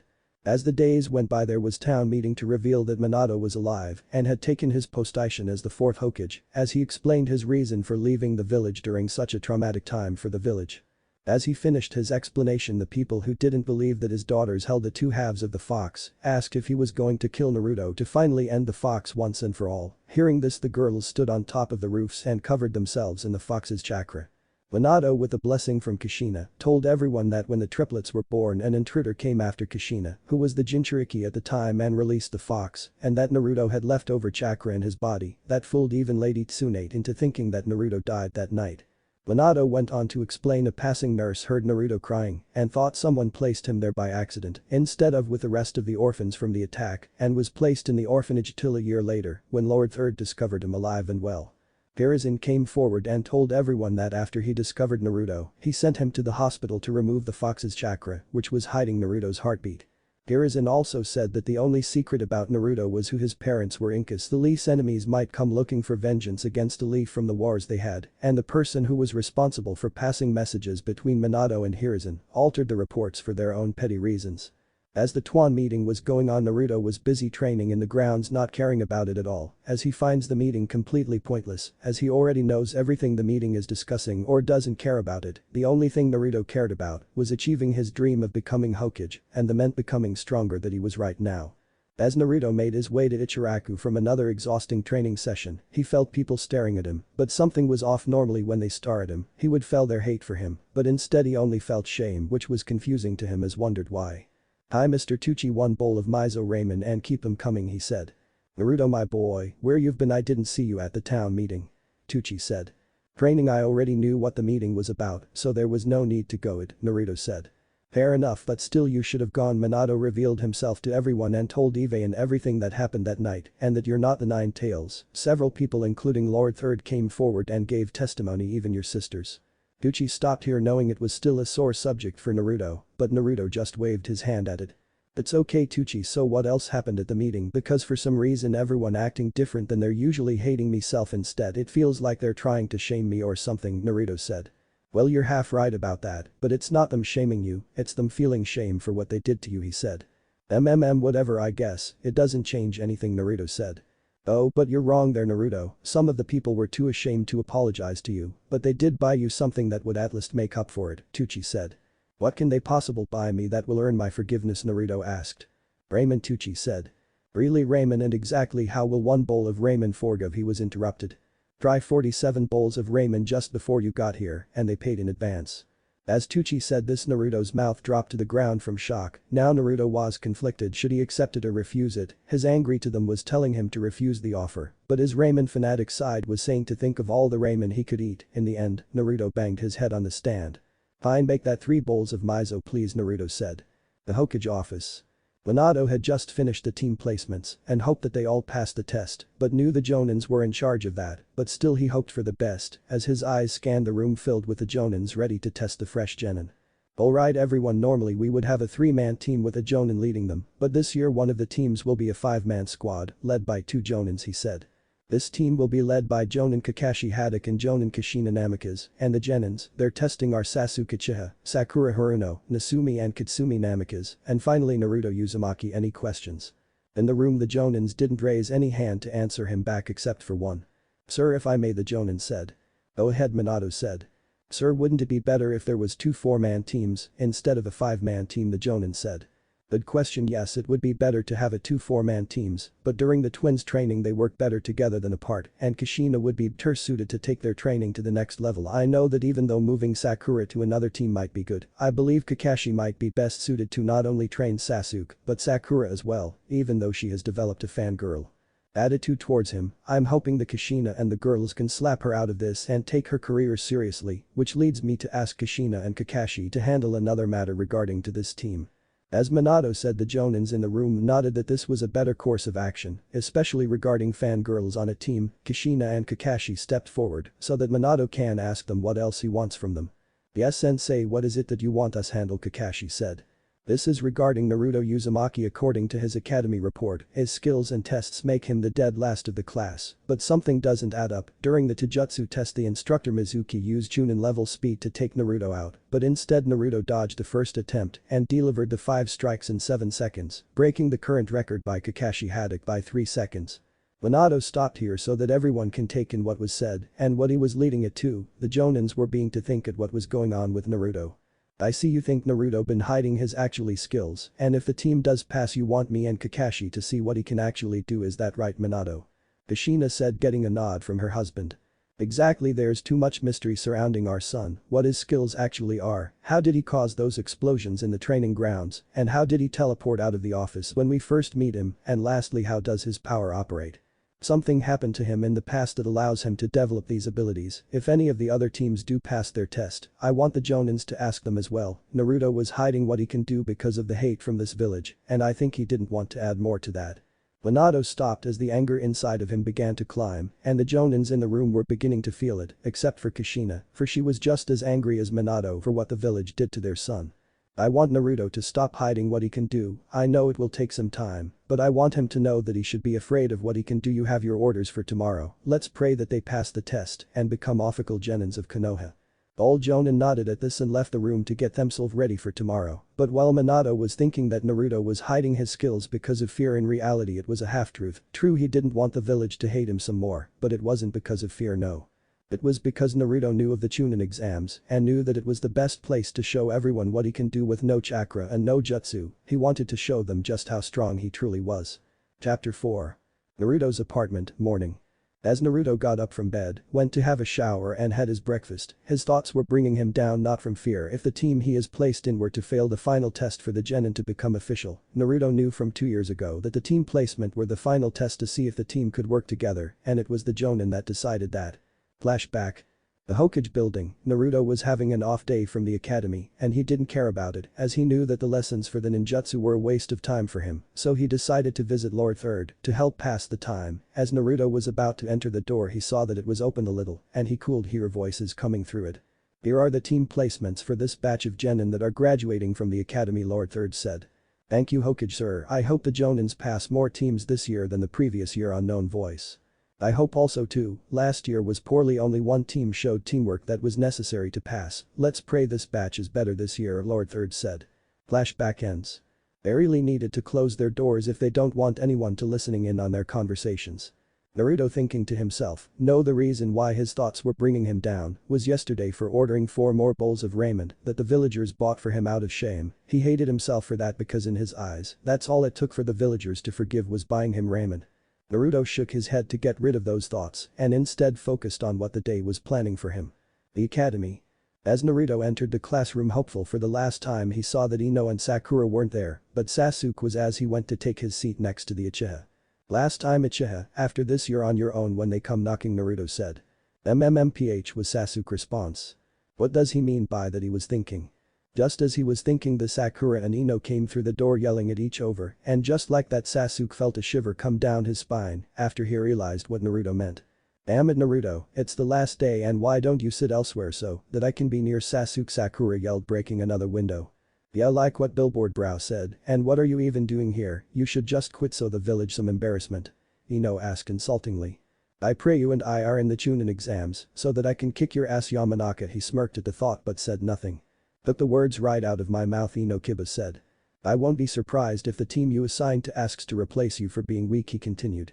Naruto just sat in his chair not reacting to the insults directed at him by Kiba, Ino and Sakura, but if people were looking at closely there could see some sparks coming off him. In fact the only people who saw this Hinata, Shino and Shikamaru, who thinking how Naruto was doing that, just as the trio of insults continued the door opened reveal Iruka. Alright that's enough Kiba Inuzuka, Ino Yamanaka and Sakura Haruno return to your seats or you won't be joining any teams and I don't care who your parents are understood. Iruka yelled at the trio who went back to their seats as did everyone else in the room. Naruto you doing okay Iruka with worry. Naruto gave him a thumbs up as his head was facing the desk but as he gave Iruka his thumbs up, sparks came from his thumb which got Iruka thinking. That I just saw some sparks come off him, hopeful after the final test we can finally figure what's going on with Naruto. Alright then everyone I know you're excited to finally start your career as shinobis of the leaf, but before I can announce which team you are assigned to, we have 2 other students who are joining us as well, Iruka said. Just as a student was about to raise his hand Iruka put up his own to stop him. They have already been tested and they have passed now everyone please welcome Kitsumi and Natsumi Namikaze. Iruka said as the twins walked into the classroom in their shinobi gear. Hello my name is Kitsumi Namikaze it's nice to meet you. Spoke the blue-eyed redhead. Hi the name is Natsumi Namikaze nice to meet you. Said the violet-eyed redhead. Alright girls please take a seat and I'll let you know which you'll be joining Iruka said. The girls took their seats with Kitsumi sitting next to Hinata. I'm sorry is anyone using this spot she said. No, it's fine Hinata stuttered. Oh my god she looks so cute when she's stuttering Kitsumi was thinking. Is it okay if I sit here Natsumi asked. No it's quite alright spoke Shino. As Natsumi sat next to him his bugs flared as if they were under attack, but Shino knew why they acting this way. They must be sensing the 9 tails chakra already, if that's the case, then Jinchurikis are not to be trifled with he was thinking. Iruka then gave a speech on how proud he was with the class some students raised their hands, asking why Mizuki wasn't here, Iruka just said that was classified. Alright everyone time for the teams now there will be one team that will be a 5-man team, and don't raise your hand to ask who you'll just have to wait, team 1 is. As Iruka began speaking who was assigned to which teams. Team 7 is Sakura Haruno, Kitsumi and Natsumi Namikaze, Sasuke Chiha. The IS in you face Ino pig Sakura yelled breaking another window. That's 53 windows you've broken Miss Haruno since you came to the academy, now be quiet Iruka yelled back. Now where was I alright team 7 is Sakura Haruno, Kitsumi and Natsumi Namikaze, Sasuke Chiha and Naruto Uzumaki. Just as Sakura was about to scream Iruka glared at her causing her to sink back in her chair. Team 7 will be led by Kakashi Haddock and Kushina Namikaze. Sounds like a family team to me, must be nice having the Hokage as your dad Kiba said. Shut a dog boy, our mother taught us since we could walk and she was the previous host for the 9 tails, so who better to train us Natsumi said. Alright I'll give you that one, but what can those jonins teach Naruto since he doesn't have any chakra? Just as Natsumi was about Kiba a piece of her mind. Natsumi leave him be, it's not worth it. Naruto said to her, Natsumi was about to retort but didn't. Everyone back in their seats and Kiba be quiet Iruka said. Team 8 will be Shino Aburam, Hinata Hyuga and Kiba Inuzuka. The team will be led by Kurina Yuhi, since Team 9 is still in circulation. Team 10 will be Choji Akimichi, Shikamaru Nara, and Ino Yamanaka. The team will be led by Asuma Sarutobi.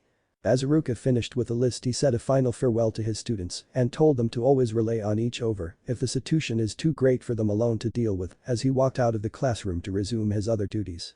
The class mingled to pass the time till their respectful jonins come to collect them. Hi Naruto I was wondering about something Shikamaru asked. What is it Naruto said. Well 2 things really first why didn't you change your name from Uzumaki to Namikaze Shikamaru asked. Isn't it obvious he would be a disgrace to them chakraless freak Kiba said. The reason Mud is that me and the Hokage's family are strangers to each other and who knows what would have happened if that bastard Jiraiya told them I was alive. Naruto said. And if you dare insult my brother again dog I'll castrate you, Natsumi said as she drew out her blade. Kiba hearing this sunk deeper into his chair. And the second thing you wanted to know Shikamaru Naruto reminded him. The second thing is how did you make those sparks that came out of you? Naruto was caught off guard at this, but then he remembered Kiba and 2 others insulting him and him keeping his anger in check. What are you talking about Shikamaru Naruto couldn't have done that he has no chakra Ino said. Naruto hearing this smirked and stood up from his chair, everyone was looking at him even Sasuke. Oh that I guess you'll have to wait and see Nara. Naruto said as he brought a fist in front of him in view of everyone and created more visible sparks around it. Wait, how you don't have any chakra how are you doing that? Ino asked, wanting to know everything was her part as the gossip queen of the leaf. Well even though Naruto doesn't have chakra he does have some sort of light that my Byakugan can't see Hinata stuttering. What do you mean by some sort of light Ino asked. I don't know, just some light that became brighter over the years, she stuttered. I agree with Hinata, even my bugs could feel something coming off Naruto years ago. It was faint, but it grew over the years, Shino said. If that's the case, then Naruto, why didn't you tell Iruka or Mizuki? They could have helped you figure what that is, Shikamaru asked. Because they can't. I checked the library for anything that would match what I got, but all I found was that they all required chakra and hand signs to use it, and what I got isn't chakra and doesn't require hand signs at all. Naruto smirked. Why do you ask anyway? Naruto's turn to ask the Nara. I asked because I was sitting underneath a tree in training grounds 12 when you came and blew the place up like it was some kind of battleground. I was tempted to ask how you did it then, but I saw you were angry about something, so I kept my distance. Troublesome. Shikamaru said. Yeah, I regularly come to that training grounds because nobody uses it, and that day was when I found out that I had a family and Jiraiya not telling them that I was alive the whole because I had no chakra, and damn it, cat, leave my tail alone. Naruto said, but he didn't see the Anbu when he turned his head, instead Natsumi holding it. I'm so sorry, but I just couldn't handle it anymore. It's so soft and cute, Natsumi said. Everyone seeing this was confused that Naruto had a tail, as they thought it was some sort of belt that Naruto liked to wear. Just as someone was about to ask if it was real, Naruto moved his tail out of his sister's hands and just let it loose now that it was out. Great, the reason I keep my tail around my waist was to stop people grabbing it. Hurt like hell at first, but after a while it went away, and since then it became annoying, especially from a cat Anbu who's been terrorizing me. Naruto shivered at the thought of the Anbu and what she did to him. Wait just a damn second, Naruto, you have a tail, Ino yelled instead of Sakura, but didn't break a window from her yelling. Yeah, so what? Naruto just answered. What do you mean, so what? Can I touch it? She asked. No, he said. Ino with sadness. Lucky, Katsumi said while staring at her sister. How did people think you were the fox when you have a monkey tail and not a fox tail? Choji said while munching. Because hate makes people do stupid things, Naruto said. The door to the classroom opened up, revealing Jonins who came for their teams. 20 minutes later, the only teams waiting were 7, 8 and 10, and Naruto was on guard from the girls, since revealing this his furry belt was his tail. Just as one of the girls gathered the strength to grab it, they heard voices coming from the hallway. Come on, Kushina, we still got plenty of time. Kakashi, you being late stops now, you lazy pervert, and if you read that smut in front of them, I'll burn your collection while you're tied to a post, understood? Kushina warned Kakashi. Yes ma'am, Kakashi surrendering to Kushina. As they entered the classroom, they saw everyone looking at Kakashi like he was a creep. Well, there goes the first impressions, he said. Alright, team 7 on the roof, you got 5 minutes. She said as she and Kakashi shunned their way there while the rest of the team bolted to the door except for the twins, who went out of the window and climbed up the wall while Naruto teleported out of the room, leaving everyone stunned. What the hell, since when could he do that? Ino yelled. He's been hiding what he can do this whole time, troublesome, Shikamaru said. On the academy roof. Just as Kakashi and Kushina shunned to the roof to wait for the rest of their team, Naruto appeared a few seconds later, surprising Kakashi, and less so Kushina, who was aware that Naruto could do that. How did you do that, Naruto? Kakashi asked. Wait another 5 seconds for the girls to get here, then I'll tell. Just as Naruto predicted, Katsumi and Natsumi appeared over the railings and were shocked to see that Naruto was there first. How did you get here before us? They asked. Naruto just smirked at their question. Simple, I teleported, but it's only a short-range one, and I hate to admit it, but Minato technique is superior when it comes to range, Naruto said. That explains that. I take it you taught the girls tree walking, Kushina, he said. And water walking too. She said as Kakashi rolled his eye at her. What, they have tons of chakra just like I was. They needed the chakra control, or they would be having troubles with any jutsus that were taught to them, she finished. Fine, less work for me then, he said. As Naruto and the girls took a seat on the bench that was there to wait for the last 2 members of the team, Kushina took the moment to figure out how Naruto was able to do all things that several people saw him do. Sweetie, she stopped as Naruto glared at her. Sorry Naruto, I don't mean to be rude, but how did you teleport and those explosions from training ground 12 when you don't have any chakra, she said. A bit rude, but you're just curious, so I don't blame you for asking, he said. Sorry, she said. The girls were in the room when Hinata with her Byakugan said that I had some sort light in me that was faint a few years ago, but grew since then. Even the Shino Aburam and his insects backed her up on it, Naruto finished. We were in the room when they said it. Also, we saw Naruto give off sparks when that Inyazuka mud, the Yamanaka bitch and the pink banshee insulted Naruto for not having any chakra, Natsumi said. Kushina, hearing this, balled her hand into a fist and was leaking small amounts, killing intent. Kushina, calm down, when we pass the last test you can have fun breaking Sakura. Naruto said, which seemed to work as she calmed down and the killing intent was gone. Wait Naruto, how do you know about the final test? Kushina said. Wait, there's another test, both girls said. That's easy. Old man Gigi had problems with closing the door if he wanted to have a conversation regarding the latest crop of genin teams, Naruto said. Kakashi and Kushina sweat dropped at the lack of privacy here's in head if Naruto found out about it. Whatever this light is that brother Naruto. Ha, sorry Naruto. Katsumi stopped. It's fine, but please wait a few years before you start calling me that, Naruto said, getting a smile from the girls and Kushina. Right, where was I? Oh right, this light that Naruto has apparently he can do it without using any hand signs, which for me is a major pro, Katsumi said. No hand signs, that would be an advantage, especially if it saves you time in a battle, Kakashi said. Just then the doors opened revealing two very tired and very exhausted genin. Oh good, you just made with 30 seconds to spare, Kushina said. Wait, how did you get here before us? Sakura said with deep breaths. Well, me and Natsumi climbed up the wall, but Naruto beat us by teleporting, Katsumi said. Sasuke, hearing that Namika's twins beat him and that Naruto was first, was shocked. But how did you get here first? Dope, Sasuke said. Naruto answered him by teleporting in front of him, which shocked both Sakura and Sasuke. That's how foolish, Uchiha, Naruto said. Don't you dare call me a fool, you dead last, Sasuke said. Whatever, Naruto replied. Alright everyone, take a seat, it's time for team introductions. Kushina said while Sasuke and Sakura went and took a seat on the bench, with Sasuke sitting next to Natsumi to get away from Sakura. Alright everyone, I'll start first. My name is Kushina Namikaze, I like my family, ramen and kenjutsu, I hate perverts, fangirls, and the time it takes to cook ramen, and my goal is to have a family and to bring someone into that family. Kushina saying the last part to Naruto. Next is you, Kakashi, she said. Alright, my name is Kakashi Haddock, I have likes and I have dislikes, and as for my dream I don't know, he said. We only know his name, the genin's thinking. Seriously Kakashi, you need to open up more and get your head out of that smut you're reading. Moving on, Sakura, you go first then, she said. My name is Sakura Haruno, I like, looks at Sasuke, and I dislike Naruto Baka, and my goal is, looks at Sasuke again, Sakura finished. Gee Sakura, what did I do? Naruto wanted to say this to her, but didn't want to become deaf from her yelling. Great, she is a fangirl, can't wait to break her apart. Kushina said with a sadistic smile while looking at Sakura, who was beginning to feel fear from it. Next, Katsumi, sweetie, Kushina said. Right, my name is Natsumi Namikaze, I like ramen the moment I tasted it from Ichiraku, I also like kenjutsu and Naruto Q-tail, I dislike perverts, people who let power get to their heads in danjo, my goal is to become the first female Hokage. Naruto hearing this felt a shiver down his spine from her tale-like interest, but found her goal interesting. Alright Katsumi, you next, Kushina said. My name is Katsumi Namikaze, I like ramen, jutsu and anything cute and deadly, I dislike perverts, slobs and fangirls, my dream is to be a strong kunoichi like my mom. She said. Alright, your turn, Sasuke. My name is Sasuke Uchiha, I like wanton, and I dislike a certain someone, and my goal is to kill that person and bring back my clan, he finished. Great, an Avenger, both Kakashi and Kushina thinking to themselves. And finally Naruto.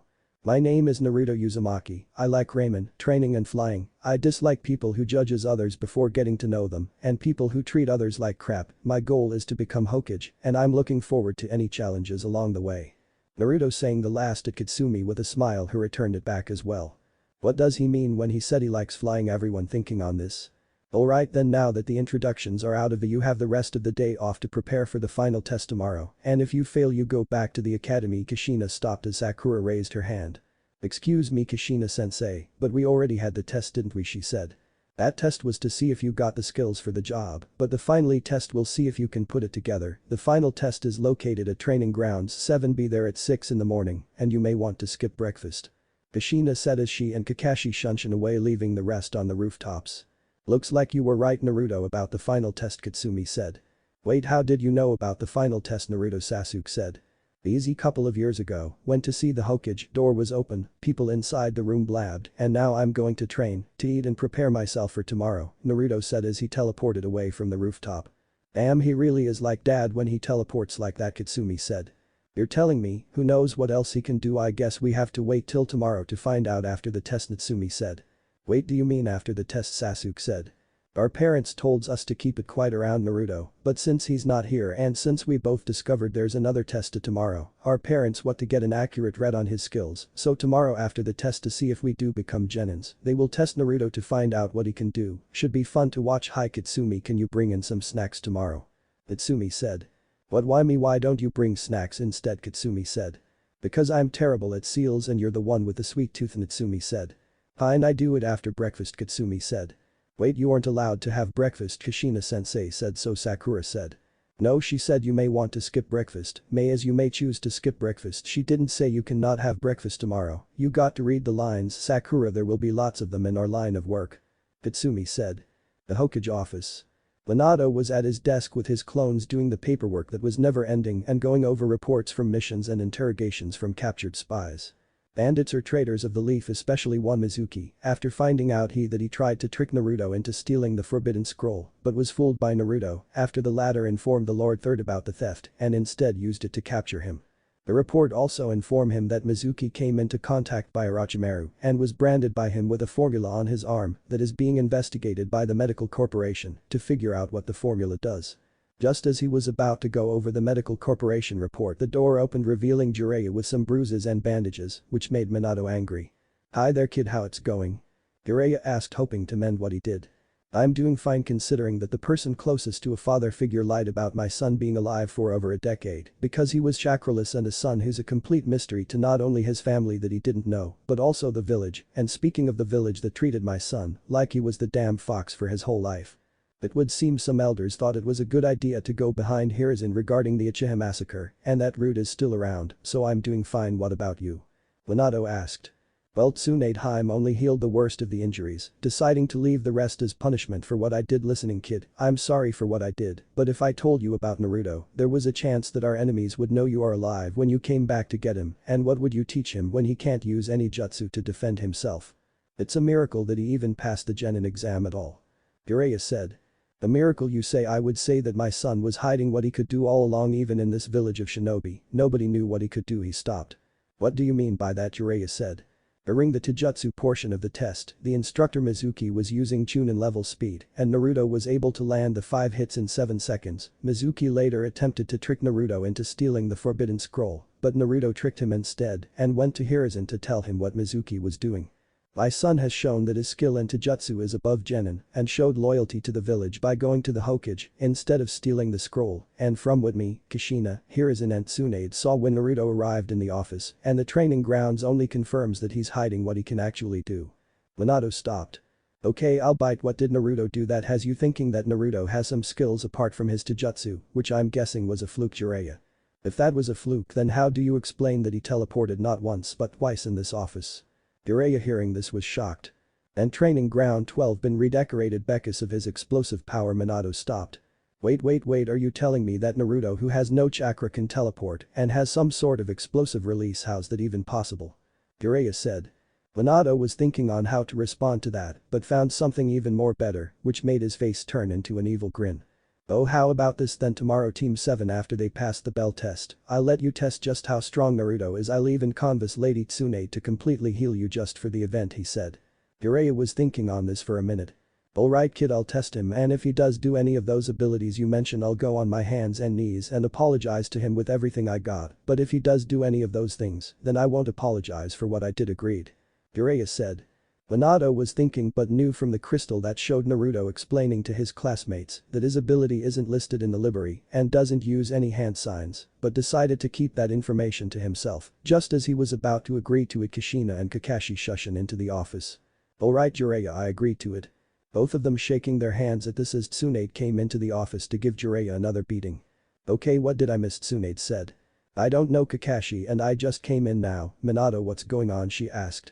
Jiraiya just agreed to test Naruto's skills tomorrow after the bell test, and if Naruto does have any skills, Jiraiya will apologize to him, and if he doesn't, he won't apologize. Kushina was about to get angry at Minato but saw an evil smirk come off his face, which Kakashi and Tsunade also saw. Alright, that should be fun to watch. Don't mind if I'll be there as well, Kakashi, Kushina. Oh, on it's no problem, Kakashi said. Alright then, pervert some here so that I can heal you properly, Tsunade said. Anything you say, my Haim. Jiraiya giggling to himself as they left the office, leaving the three to themselves. Well, I be off then, got little work to do tomorrow and some reading to do then. Hakushi said as he left as well. Kushina walked behind Minato's desk and sat herself down on his lap. Oh Minato, it's time like these that I truly do love you. She said as they shared a kiss together. Chapter 5. Naruto's apartment, 5:40 a.m. Naruto had just gotten out of the shower as he was getting dressed and having toast for his breakfast. Worry was in his thoughts to the final test for him to finally become a shinobi for the Leaf. He trained himself for the past 3 years and wondered if that was enough or would his teammates fail the test. He knew that Natsumi and Kitsumi there would be chance of them figuring out that teamwork was the answer, but the problem was Sasuke and Sakura. Sasuke was motivated by revenge and hatred from the massacre, and that would blind him to what the test was all about, and Sakura, well, Sakura is a fangirl that believes that Sasuke is the best and would do anything for him just to get noticed by him. These two people were the only problem that Naruto saw that would cause problems for them to pass, but he knew what to do if that were the case. After the test starts, he would hide in the woods and wait for his teammates to come to him to figure out a plan that would involve teamwork, and as for the problems, he would wait for the Jonins to smack some sense into them, and then he would come to them and see if they would put their revenge or their fangirl obsession aside for them to work together. This was the best way till a plan comes to what the test actually is. Naruto saw the time was around 5:45 am and knew he had to get moving or else he'd be late. That part made him laugh a bit because he knew where training ground 7 was and he could be there in a few minutes. Training ground 7, 5:50 am. As Naruto arrived at the training grounds, he saw everyone else was there except the Jonins. "I thought Kushina sensei would be here with yous too," he asked the twins. "Yeah, that may be a while," Natsumi said. "Yeah, mom was still in bed," Kitsumi said. "So why didn't you wake her?" Sasuke asked. "That wouldn't work, she's a heavy sleeper," Kitsumi said. "So what time do you think she'll be here then?" Naruto asked. "I'll say about 7ish at best," Natsumi said. "Great, and from the school hallway yesterday, we can expect Kakashi to be late as well," Naruto said. "So we got some time to kill suggestions," Natsumi said. "How about we discuss tactics on how we are going to pass the test," Naruto said. "Don't need tactics, I will pass the test myself, so stay out of my way," Sasuke said. "Yeah, what?" Sasuke said. "We don't need you, especially you, Naruto Baka," Sakura said. "Oita Sakura." Naruto said, getting a shock from Sakura as this was the first time he talked back at her. Sakura quickly turned from shock to anger and attempted to hit him before Kakashi showed up, surprising everyone. "Well, morning my little Genins, where's Kushina?" he asked. "Wait, I'm here." Kushina had just arrived with a piece of toast in her mouth and her clothes looking a bit ruffled. "Just give me a minute or two, then I'm good to go." 6 am final test. "Alright everyone, now that I'm looking a bit better, it's time for the last test," Kushina said after finishing her toast. "So what is the test, Kushina-sensei?" Sakura asked. "The final test is simply Kakashi, and I will have a single bell on us that you must get if you want to pass," Kushina said.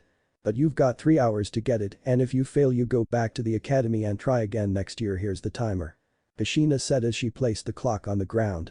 "But Kushina-sensei, there's 5 of us, how are we going to pass the test?" Sakura said. "It's about teamwork," Sakura Dumbus Naruto Natsumi Kitsumi thinking. "That's for you to decide, the test begins now." As soon as she said this, the Genins ran into the forest to hide. "So how long before we hunt them?" Kushina said. "I'll say about 30 minutes, I'll go after Naruto first, I take it you want Sakura," Kakashi said. "You know it, no one insults my children and gets away from it," Kushina said. As the Genins fled into the forest in different directions, each of them thinking on how to get the bells, Sasuke thinking that his training and Uchiha blood would be enough to get one of the bells without needing any help from the others. Sakura's way of thinking was to find Sasuke and help him, so that only him and her would be together and hopeful get rid of the other 3. The twins' way of thinking was to find everyone and work together as the test implied, and finally Naruto, his plan was similar to the twins, but he knew that Sakura and Sasuke wouldn't go for it, but he knew how to fix that problem, or more accurate, the Jonins knew how to fix the problem for him. 30 minutes later. "Well, let the hunt begin then," Kushina said with a dark smile as she and Kakashi ran into the forest hunting their targets. Sakura was busy concealing herself in the forest and was looking for Sasuke quietly, well, quietly as she can. "Blasted twigs, get out of my hair," she said as she was keeping her hair nice and smooth so that Sasuke will notice her, unaware that she was being watched by a redeed in the trees above her with a disappointing look on her face. Seriously, she cares more for her hair and looks. Why did she want to be a shinobi in the first place? If it's for that Sasuke, then she's in for a rude awakening, Kushina said as she began to place a genjutsu on the unsuspecting Banshee. "Sasuke, are you here?" Sakura said quietly. "Sasuke?" Sakura gurgling voice. "Sakura, help me," gurgling voice. Sakura hearing this turned to find where the voice was coming from. "Sasuke, is that you?" she said. "Sakura, help me please." The voice grew louder as she came closer to the source, which was behind the bush. As she went through it, she saw Sasuke with his back facing her. "Sasuke, I found you quickly, we need to get you that bell before the others, then it will be just you and me in the team with the Jonins." As she approached Sasuke, he turned around, color drained from her face as she saw Sasuke standing there slowly making his way towards her. "Sakura, help me," Sasuke said. "I can't see you." She knew why Sasuke couldn't see him and why his voice was gurgling. His tongue was removed and blood was pouring out of mouth, his eyes were in his hands, as where they should be looked like they were gouged out. "Help me, I need you Sakura," he said as stepped ever so close to her. Sakura was fighting back the vomit that was beginning to come out, but instead let out a powerful scream that broke the nightmarish genjutsu that she was trapped in and promptly fainted following that. "Damn, that's some voice she got, how could she fall for a simple genjutsu like that?" Kushina said as she went back to the clearing with a finger in her ear, trying to get rid of the ringing that screaming band she caused. Just as her hearing came back, she saw Kakashi fly past her into the ground. "Okay, what happened?" Kushina asked. "Naruto tail bitch slap," he said as slowly stood up. "Naruto, okay, spill it," Kushina said with a giggle. Flashback few minutes ago.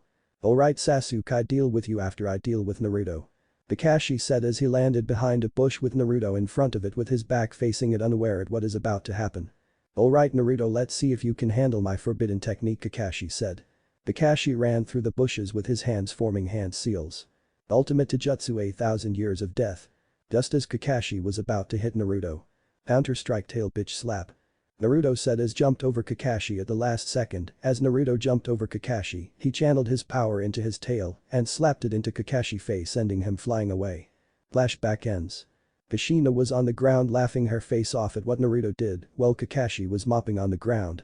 "I wasn't expecting his tail to have such power behind it," Kakashi said as his finger was making circles in the grass. "PFFFT, tail bitch PFFFT slap." Kushina again was on the floor laughing out loud while she was laughing and Kakashi mopping. What they didn't know was that Sasuke saw that attack. "That dopepiece has been hiding his true strength all along, it doesn't matter, I'll get that bell and then I'll be one step closer Itachi." "Alright then MPPF, I take it MMPPF, you're still going after the Uchiha." Kushina still giggling. "Don't need to, he's right in those bushes, isn't that right Sasuke?" Sasuke was in a bit of a shock at having to be discovered but got over it considering that they're jonins. "I was surprised that the dope got a hit on you Kakashi, got to be careful of his tail in the future," Sasuke said while Kushina was holding back another laughter while Kakashi was a bit down because Sasuke saw it happened. "So Sasuke, what can I do to help you today?" Kakashi said. "You can start by giving me your bell for starters," Sasuke said. "Ain't gonna happen, sorry," Kakashi said. "Then I guess I have to take by force, and seeing that the dope managed to get a hit on you, this should be easy," Sasuke said. "Oh, is that so? I did let my guard down around him, but around you I got nothing to worry about," Kakashi said. Sasuke ignored the insult and instead ran towards him, launching a kick to his face that Kakashi caught like it was nothing and threw him away. Sasuke managed to land on his feet and went through several hand signs. High release. Great Fireball Jutsu. The Great Fireball left Sasuke's mouth and traveled to Kakashi, who was amazed that he could pull it off before countering it with his own fireball that cancelled each other. Sasuke then went on to attack Kakashi using Taijutsu, with Kakashi just dodging the attacks like it was nothing. "You won't win using Taijutsu Sasuke or ninjutsu," Kakashi said. "Shut it, I will win then I'll kill Itachi," Sasuke yelled. Kakashi hearing this just shook his head before grabbing one of Sasuke's legs and threw him into the forests. As Sasuke was thrown deeply into the forest, he managed to spring himself off a tree just before he crashed into and landed on the ground. "Where are you Kakashi, fight me," Sasuke yelling. "Poor Sasuke, you really need to keep that anger in check," Kakashi said while hiding in the trees. "Quit hiding and fight me, coward," Sasuke yelled. "Fight you Sasuke." As he said that, the ground beneath Sasuke's feet broke open, revealing two hands that grabbed his feet and pulled in underground till only his was visible. Earth release. Double suicide decapitation jutsu. "What the get me out of here," Sasuke again yelling. "Like I said, you need to keep that anger in check, you are actually more skilled than a genin should be, take pride in that Sasuke, but remember that if you let your anger take control, then you lost, enjoy the time out." Kakashi said as he left Sasuke where he was and went back to Kushina where she was still in the clearing. "Had fun with the Uchiha, I could hear him from here," Kushina said. "I do feel better now, thanks for asking," he said. "I'm not surprised that fight lasted longer than the one you had with Naruto and he came out on top," Kushina said with a giggle. "And there goes that feeling again," Kakashi said. During the moment that Kushina had Sakura, the twin Namikazes managed to find Naruto but saw Kakashi coming out of the bushes before they could warn him. Naruto already dealt with Kakashi in one swift motion of his tail, sending the Jonin flying away. "Damn brother, how powerful is that tail of yours," Katsumi said. "Oops, sorry," she said. "It's fine I guess, and as for the tail, I just channeled some of my power into it, that's all," Naruto said.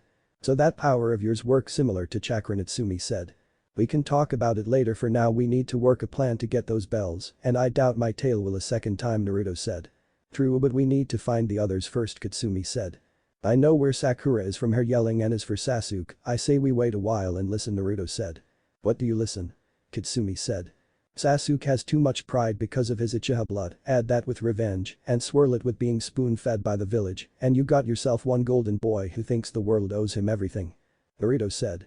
Damn, that's going to be a problem too. Just before Natsumi could finish that sentence they heard Sasuke yelling. Okay, now we know where he is, idiot, Natsumi said. Right, do you two know where Sakura is? Naruto asked the twins.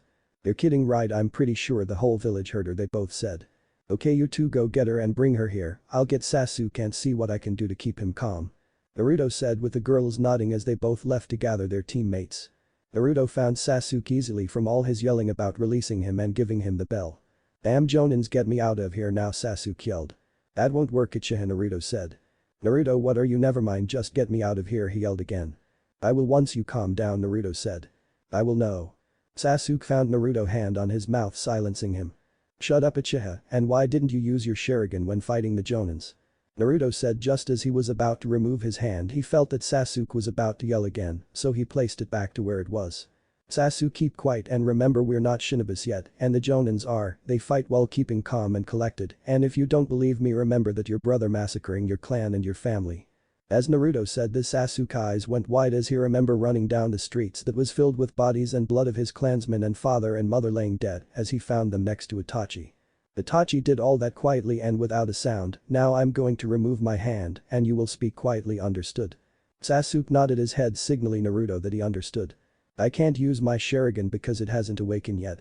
Sasuke said as he lowered his head, feeling like a failure. Naruto, seeing this, just sighed and brought out a small mirror from his holster and placed it in front of Sasuke. Now listen, Sasuke, I don't know much about your Kekkei Genkai, but I do know that either hate, loss or hard work is needed to awaken it. I know this because when people drink their lips loosen up and they blab about things they shouldn't, so listen carefully, channel your chakra to your eyes and do it. Naruto ordered Sasuke. Nope, I don't have the Sharingan yet, Sasuke said quietly. Do it just this once and I let you out, okay? As Naruto said this, Sasuke channeled his chakra into his eyes. Naruto then saw his eyes change from being black to red with a single black comma in each eye. Sasuke looked into the mirror to prove Naruto wrong, but instead saw his Sharingan blazing right back at him. But how? Was all Sasuke could say. Naruto, hearing this, just lightly bonked his head.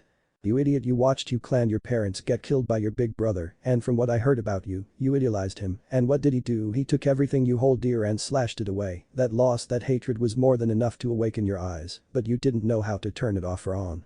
Now then I'm going to dig you out and then we'll meet up with the girls to think of a plan to get the bells, and just before you go and saw that I have the Sharingan, now I don't need you stop and think these Jonin have more experience than any of us put together, and they would know how stop you even with your low-level Sharingan, understood? Naruto said, hoping this would make sense to the foolish Uchiha. Do understand, Naruto. Naruto, hearing this, began digging Sasuke out of the hole he was in. After Naruto helped Sasuke get out of the hole, Sasuke looked at Naruto with his Sharingan, with a single tear coming down his face, but Sasuke just used his arm warmer to wipe it away afterwards. Naruto told him to follow him, with Sasuke nodding, unaware the Jonins heard every word he said to Sasuke. Damn, that was a bit harsh. What did the village do to my son? Kakashi Kushina asked as she channeled her anger in her fist that was forming. The village treatment to Naruto wasn't physically damaging to him, but instead just mentally, so he put up a tough exterior to deal with it and from it learned the harsh realities about the world. Thankfully Lord Third, Ichiraku and even Samanbu were there to teach that despite all the bad things that this world throws at us, there's still good people out there. I don't know what would have happened if we weren't there for him. Kakashi said, earning him a hug from Kushina. Thank you again for looking out for him, Kakashi, Kushina said. Back in the forest, Naruto and Sasuke met up with the girls, including Sakura was still passed out. Someone slap her, we need her if we're going to pass this test, Naruto said. Tatsumi gave Sakura a light slap which worked. Sakura, now fully awake, saw Sasuke and ran towards him and grabbed him. Sasuke was cursing himself for not dodging it. Oh my god, you okay, Sasuke? Your eyes are back where they are and so is your tongue, Sakura said. What are you talking about, Sakura? I'm mostly fine. Sasuke said, still feeling a little after his talk with Naruto. Last I saw you someone gouge out your eyes, your tongue was removed, blood was coming from them. As Sakura said this, everyone felt the need to vomit at that sight. Sakura, that was a genjutsu and from the sound of it, it sounds like mom was the one who cast it on you, Katsumi said. But why would she cast such a horrible jutsu on me? Sakura asked with tears coming down her face. Yeah, that would us, Katsumi said. Yeah, we sorta told her that you and two others were insulting Naruto, so yeah, she decided to get back at you for that, Natsumi said. Sakura was shocked that Kushina would do that, especially for Naruto Baka. Just before she could respond, Naruto put his hand up. We can talk about that later, but for now we need to work together to get those bells. Kitsumi Natsumi, any special jutsu you know of that would help us, Naruto asked. Well, we can both use chakra chains. Kitsumi here can use seals, which is better than mine, Natsumi said. Yeah, but your ninjutsu is better than mine too, Kitsumi said. Naruto, thinking to himself, was forming a plan. Can you use your chains underground, Naruto asked the twins. Yeah, why, the twins asked. I know a distraction technique, and while they're distracted Sasuke and Sakura can get the bells, Naruto replied. Wait a minute, what distraction technique, Naruto? You don't have any, and what chains are you two talking about? Sakura said. Everyone sighed at Sakura for what she said. Sakura, Naruto has been hiding what he can do. Yesterday we saw him teleport. How can he do that if he does have any chakra? And I just saw Naruto smack Kakashi way with his tail. Sasuke said. We saw that too, and as for our chakra chains, they're made from our chakra and only those who use Uzumaki blood can do that. Itsumi said as she and Kitsumi released two chains from their backs in front of everyone. Okay, now it's my turn. Naruto said as he stretched out his hand and focusing out came a small orb of energy. What is that? Sakura said, which everyone else was thinking. I call it energy or power. It works similar to chakra only without the hand seals. What you are looking at right now is a bubble, but if I add more power to it, it becomes an explosive, but I can mold it to form barriers or make myself faster or stronger or both, and the technique I'll be using will be emitting a very bright light like a flashbang. I don't want to use a real one because this technique will catch them off guard, and this plan will only work if everyone doesn't look at it. Naruto said, which everyone got thinking on what the plan was, then suddenly they saw the plan coming to fruition. Me and Natsumi will hide in the bushes with Sasuke and Sakura while you confront them in the clearing. When they see you, me and Natsumi will use our chains, which will be underground, to trap them. While they're trapped, you use your flashbang or whatever to blind them, letting their guard down for Sasuke and Sakura to grab the bells. Natsumi said, which Naruto nodded his head in approval to what the plan was. That's actually quite a good plan, but will it work? They're Jonins after all, Sakura said. It may or may not work, but it will show that we can work together, which the test is designed for, right, Naruto? Sasuke said. That's what the final test is for, to see if we do work together. Sasuke, go with Natsumi, Sakura you're with Kitsumi, everyone understand? Naruto said, getting nods from everyone. Alright, let's get it over with. The plan. As Kushina and Kakashi were waiting in the clearing for the genin to come at them, they saw Naruto come out of the bushes with a serious face on. I take it you're going after one of the bells, sweetie, Kushina said. Nope, and I take it you will be using that sweetie thing from now on, he replied. Yep, I'll be using it. And what do you mean you're not taking a bell from us? Kushina asked. Oh, you'll see. Just as he said, the chains erupted from the ground and wrapped themselves around the Jonins who were caught off guard by it. Naruto then formed two fingers from his hands and pointed to his head. Solar flare, he said. Solar WH. Kakashi couldn't finish that sentence as a bright and powerful light came from Naruto, blinding both him and Kushina. Sasuke and Sakura, seeing this, but knew to look away, immediately ran towards the Jonin, who were trapped by the chains, and blinded from Naruto, managed to grab the bells. We got the bells, everyone, Sakura yelling with joy. What do they got the bells? Kushina said. As the light emitted from Naruto died down, the twins gave Naruto a big hug. The plan worked, Naruto, we got the bells. We're going to become official Genins now. Your plan worked, Natsumi said with joy. Okay, we got the bells, can you let me go now, and my tail as well? Whoever is grabbing it, Naruto said. Sorry, Naruto, but Natsumi got to hold it yesterday, so it's my turn today, and you better get used to the hugs. We're a team now, Katsumi said. Great, 2 more cats, that's just dandy, Naruto said sarcastically.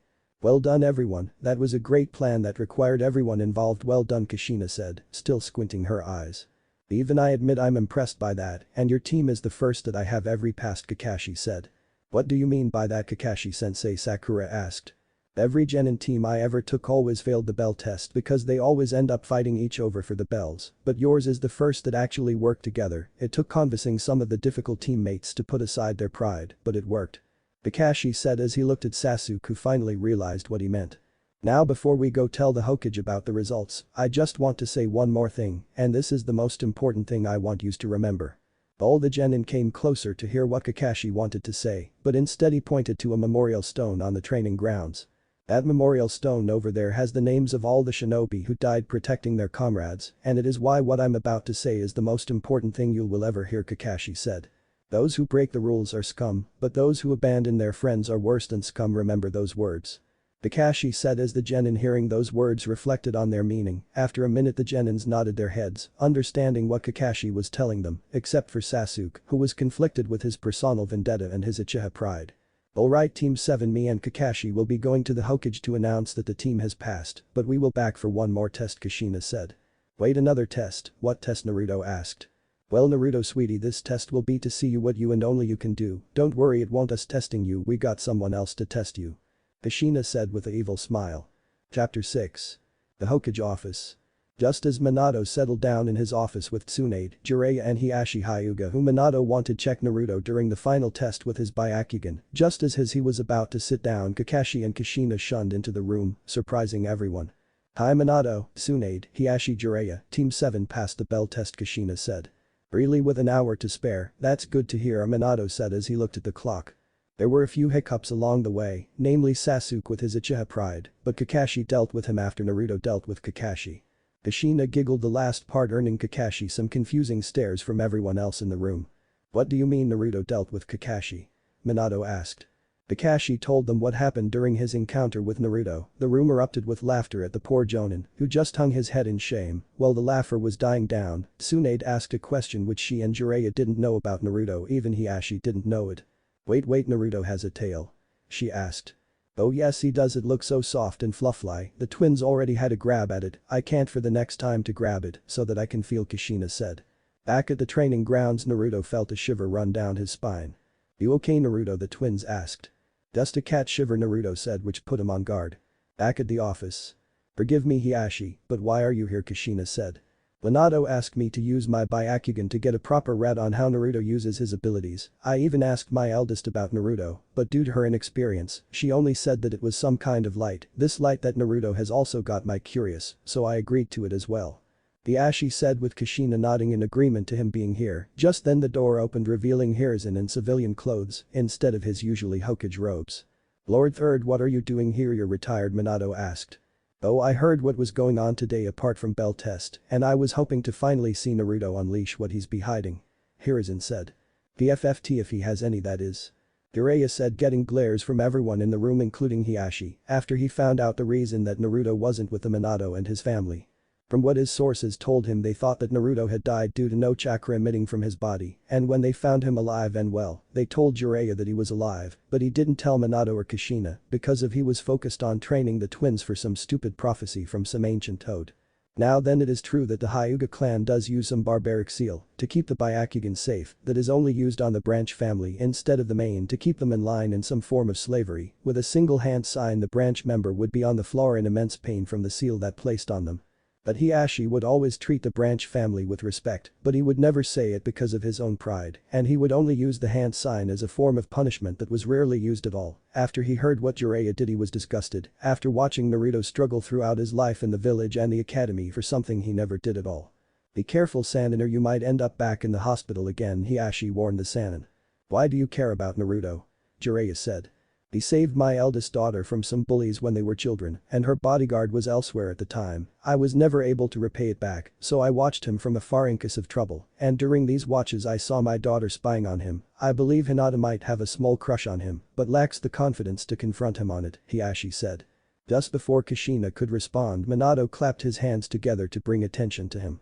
We'll talk about that later, for now let's see what Naruto can do, Minato said, getting nods from everyone. Back at training ground 7. As the newly formed Team 7 were waiting for their senseis to return, they were starting to get bored.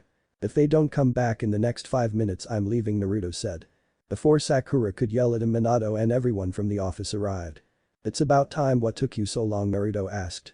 Sorry, we got held up with questions, and Hiashi and Hiruzen came along as well. Hiashi is here to see how your power or light actually works, and Hiruzen is to watch the fight, Kushina. Then by all means Lord Hiashi, please proceed, Naruto said, looking at Hiashi. Knowing who he was, Naruto gave a respectable bow towards him, who returned it in kind. Thank you, Naruto Uzumaki, Hiashi said, knowing that Naruto wait for a few years if he wanted to be called Namikaze. As Hiashi activated his Byakugan, he instantly knew what his daughter meant by light, as all he could see from Naruto was light, but wasn't contained in veins or points in his body like chakra was. No, it was moving freely around his entire body. I see what Hinata meant by light, it's moving freely around his body. This light must be what's be keeping you alive instead of chakra. Young lady, what are you doing here? Hiashi said at the bushes. And is that the Aburam too? Also Nara, Akimichi, Yamanaka, come on out as well. Just as he said that, Hinata, Shino, Shikamaru, Choji and Ino came out of the bushes with guilt on their faces. We except for Shino, Choji or Shikamaru, who said troublesome. Why are you lot doing here and why aren't you with your sensei doing the final test? Minato asked with a serious face. Just before they could answer, their senseis and several shinobi shunned behind Minato. Sorry, we sort of blabbed what was going on after they passed their test and they wanted to see what Naruto could do, Kurenai said sheepishly. It's up to Naruto if you are allowed to watch, but you are not to interfere if you are allowed, understood, Minato said as the newly arrived audience turned towards Naruto. Like Minato said, stay out of it, Naruto said as he took off his jacket, showcasing how muscular his arms were. If it is arms in gain, what his chest is like, Ino said with a blush. Everyone cheered and began placing bets while Jiraiya moved into the field opposite Naruto. Right kid, let's get this over with, Minato, remember the agreement. Yes, if Naruto doesn't show any abilities you won't have to apologize for what you did, and if he does you will have to apologize with everything you got. Naruto, hearing this, taken back a bit that the person in front didn't feel an ounce of remorse for what he did. Just before he got ready, Hiruzen came up to him and kneeled in front of him. Digi, what is it? Naruto asked. Naruto, I know to you and me it's just a test, but for once Naruto, the anger you have inside of you, let it out. Jiraiya does do things for the good of the village, but sometimes he does things that requires a firm hand to bring him back in place. I tried many times, as does everyone else, but sometimes it's not enough, so today for this test, Naruto, let your anger out. Hiruzen said as he went back to the crowd. Why did you say that to him? Dad Asuma said. Naruto has kept his anger inside of him for so long from all the insults directed at him, and I think it's about time he let it out. Where is the Inyazuka boy? Kurenai Yuhi, Hiruzen said. But Inyazuka said in his own words that it was a waste of time watching that chakraless weakling pass him test and promptly left to go train elsewhere. Shino answered for Kurenai, who nodded in agreement to what Shino said. Naruto was in his thinking on what Hiruzen said to him, the agreement that Minato arranged with Jiraiya, as well as all the insults he endured all his life. Monster chakraless freak murderer weakling, he should be locked for what he did. You're just a weakling who can't use chakra, Naruto let it out. With a powerful roar his power emerged, bringing out his power that engulfed him and let out a powerful gust of wind everywhere around that took everyone by surprise. What the hell was that? Ino shouted. Naruto roared again as lightning surged around his body as pieces of the earth around began to crack and float up. Hiashi, what's going with Naruto? Minato asked. That light of his has exploded and engulfed him, and the lightning and the ground around him is a result of it, Hiashi responded. Everyone seeing Naruto saw tears come out of his eyes, feeling that it wasn't just anger Naruto was letting out, but the tears he was holding as well. Naruto stopped his roar and in the blink of an eye, slammed a fist into Jiraiya's stomach, causing him to let out whatever breath he had in him as Naruto redrew his fist and did a spin kick to his face, sending the Sannin across the training grounds. Again, what the hell was that? Ino yelled but quickly placed a hand on her mouth as Minato glared at her. Shut up and watch, Yamanaka, he ordered her. Damn, that was one hell of a punch. Same goes for that kick. Tsunade said with a laugh. Minato tried to glare at her, but she threw one of her own that practically said, I dare you. Incredible speed. If it wasn't for the Byakugan I wouldn't see it coming, Hiashi said, getting nods from the shinobi who were watching the fight. As Jiraiya managed to get his breath back, he placed his hand to his face where Naruto kicked him. Shit, that was near Tsunade's strength. He looked at Naruto, was ready to continue with the fight. Got to keep my guard up, he said as he brought his hands out ready to fight. Naruto, seeing this, ran towards with his speed but stopped from getting closer to him and simply disappeared from sight. Everyone gasped that Naruto disappeared in front of them but saw multiple Narutos around Jiraiya, who was looking around himself trying to figure out who was the real one. Again, incredible speed. Every time we're seeing him he's already several places already, Hiashi said. Jiraiya, hearing this, used the body flicker technique to even the playing fields, causing everyone there see Naruto and Jiraiya disappear and reappear all over the place. Sasuke, seeing this, activated his Sharingan to see what was going, as the shock of the fight was beginning to get to him and he wanted to see what was going on with his own eyes instead of the Hyuga. Mom, what's going? They're disappearing all over the place, Natsumi said. Natsumi, you're watching two Jonins using speed to overcome each other and trying to land a hit to each over, Kushina said. Jonin, but how's that possible? He's just a genin, Sakura yelled, but lightly this time. Even genins can reach this speed if they train themselves, but that training would be borderline torturous, and that light Naruto has isn't diminishing, but Jiraiya chakra is. Hiashi said, getting gasps from everyone. But that would mean that Naruto reached that level of speed through training without that power pushing his limits. The only other person that can do that is Might Guy. What torturous training did you do, son? Minato said with shock. Just as Minato was hit with the shock that Naruto's speed was nothing to gawk at, Jiraiya managed to hit Naruto, or so he thought, as the punch passed right through him. Oh shit, after him, Ag. He didn't finish that word as Naruto landed another punch to his face sending nearer to the forest. Naruto then formed orbs in his hands and began bombing Jiraiya with them as put his arms up to protect himself exploding as they make contact with him or the ground as Naruto was throwing them wildly without a care as they landed. Impressive. Naruto can form orbs out of that light without hand signs. Incredible, but it seems that he has trouble with aiming them, Hiashi said. That can't be right, Minato said, getting looks from everyone. He's right. Naruto managed to get a perfect score on the weapons test and here he is throw orbs of explosives at with most of them miss. Oh, that's clever. Shikamaru said after realizing what was going and merely pointed his finger at the fight, causing everyone to look at what he was seeing. The realization took its time, but they finally saw what Naruto was planning. You got to be kidding me, Ino said quietly from what she was seeing. Damn kid, you explosives or whatever it is doing a real number on me, but your aim is lacking, Jiraiya said. You sure about that, bastard? Naruto said with a sickening smile as he stopped throwing the orbs. Jiraiya wondered what he meant as the explosion stopped. He looked around and saw orbs floating around him that didn't go off and wondered why, but then saw Naruto fingers in snapping motion and instantly he knew why. Oh, shy. Detonate. Naruto said as he snapped his fingers causing all the orbs to detonate at once. Haha, he distracted Jiraiya and trapped him at the same time. Brilliant plan, kid, haha. Tsunade laughed out. How is he doing all of this if he doesn't have any chakra at all, Sakura said. Haven't you been paying attention at all, Sakura? Kitsumi said, causing Sakura to look at her. What that light is, which I'm calling it energy because it sounds nicer, getting nods from the shinobi around them. That is his life force, just as chakra is our life force and Naruto has tapped into it just like we did with chakra. The only difference would be is that we had help. Naruto didn't, he had to figure it out all on his own and we're seeing the result of the training right now, Kitsumi said. Quite right, Lady Namek, is Hiashi agreeing with Kitsumi. As the dust settled down, Naruto was padding as he exhausted half his power with his plan to blow up Jiraiya. Speaking of Jiraiya, as the dust settled down, Jiraiya was gone and instead a severely burned log was there. Naruto instantly recognized that Jiraiya substituted it during the explosion and began sensing him. God, you damn it. Jiraiya said, covered in bruises and scorch marks as just before the punch reached Naruto he teleported out of the way. He instantly began looking around the field looking for Naruto but couldn't. Incredible, Naruto can teleport after all, Hiashi said, getting looks from everyone. I've seen Minato teleport with his flying god technique. From that I know the difference from teleporting and running extremely fast and what Naruto did was teleporting, but I don't know where, Hiashi said. Looks like Naruto is just like his dad if he can teleport, but where's the dagger? I didn't see Naruto throw a single weapon so far, Asuma said. Just as Asuma said that, Kakashi had a realization and shared it out with everyone. Because his teleporting doesn't use any sealing techniques that would be inscribed on them. Kakashi said as Kushina remembered what Naruto said about it. You're right, also it's a short-range one so he must be nearby, Kushina said. If that's true then his teleport has advantages over the flying god technique, namely he doesn't need to mark his location, giving him more freedom than the technique does. Even if it's a short-range one it would be even harder to find him, but I would use it to launch a surprise attack. Why is he doing that then, and where is he? Minato said, trying to figure what is going on. Sakura immediately remembered something about yesterday introductions and what Naruto likes were. No, it can't be possible, you got to be censored, kidding me, Sakura yelled, getting instantly reactions to what she just said. Kushina looked at Sakura and saw her head pointing upwards. Sakura Haruno, you will watch your censored, kidding me, Kushina saying the same thing after seeing what Sakura was seeing. Everyone then looked upwards and felt their jaws drop in complete shock. Naruto was hovering above Jiraiya looking down at him. How the hell can he do that, Hiashi said as he looked at Naruto in the sky.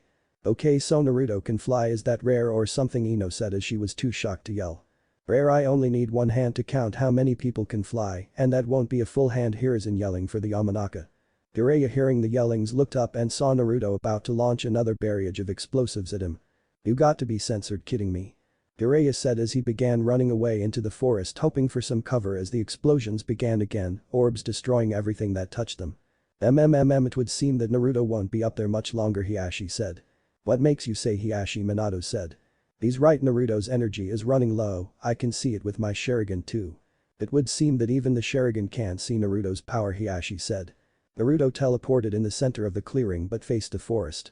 Damn, it can't use ninjutsu, the kid moves too fast, can teleport and can fly, I'm going to need some help.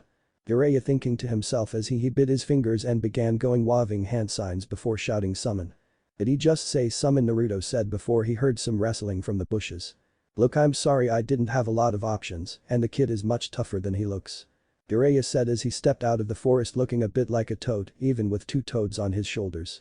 Why the hell should we help you after what you did? Pa spoke. Look, I'm sorry for that, and Minato set up this test and knew that I would get my ass handed to me, Jiraiya said. Haha, and he was right, just look at the state you're in. Is that him? He looks like Minato, and is that a tail I see, Ma said. Jiraiya, what are you doing using Sage Mode? Stop it at once or the test is finished, Minato yelled out. No, I'll allow it, Naruto yelled in defense of Jiraiya, getting a confused look from him. Okay, I'll bite. Why? He asked. Because I want beat with you, and despite you throwing everything you got at me, you still lose, that's what I want. Naruto yelled as he powered up again, kicking up another gust wind as electricity ran across his body. That's it, I know how he's doing it, Hiashi said. Ting looks from everyone. That power does operate similar to chakra, even were to merge the two forces together to create it, instead of it merging together with his physical energy, it expands outwards covering his body like a chakra cloak that gives him extra strength, speed and reflexes. Even when he was running around the field, I saw the power dim a bit, showcasing he is using, but not a lot. Only when he was throwing those orbs does that power take a dive, and that teleporting of his and his flying only takes a small portion of that power, Hiashi said. That explains how he's gathering, but not how he's doing it, Hiruzen said. Just then Shikamaru remembered that when Naruto began throwing those orbs of energy, he heard Hiashi saying that Naruto didn't need to use hand signs to perform, and that brought forth on how ninjutsu worked. Because it is similar to chakra, he said, getting looks.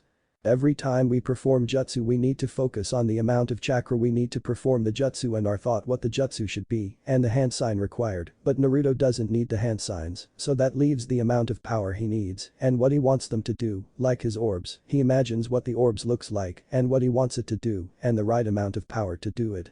Same goes for his flight and teleporting, Naruto had years to practice this and to work out any flaws along the way. Shikamaru said as everyone was beginning to understand it. Well put, Nara, Hiashi said. The elder toads hearing this were shocked that Naruto could bypass the hand sign altogether required for any jutsu and that he fly and teleport as well. The two tads looked at each other and nodded. Listen, Jiraiya, we'll help out because we want to see what he can do as well, but after this you're coming back to the mountain to resume your training. No buts, understood, Ma said. I understand and I thank you, Ma and Pa, Jiraiya said as he nodded.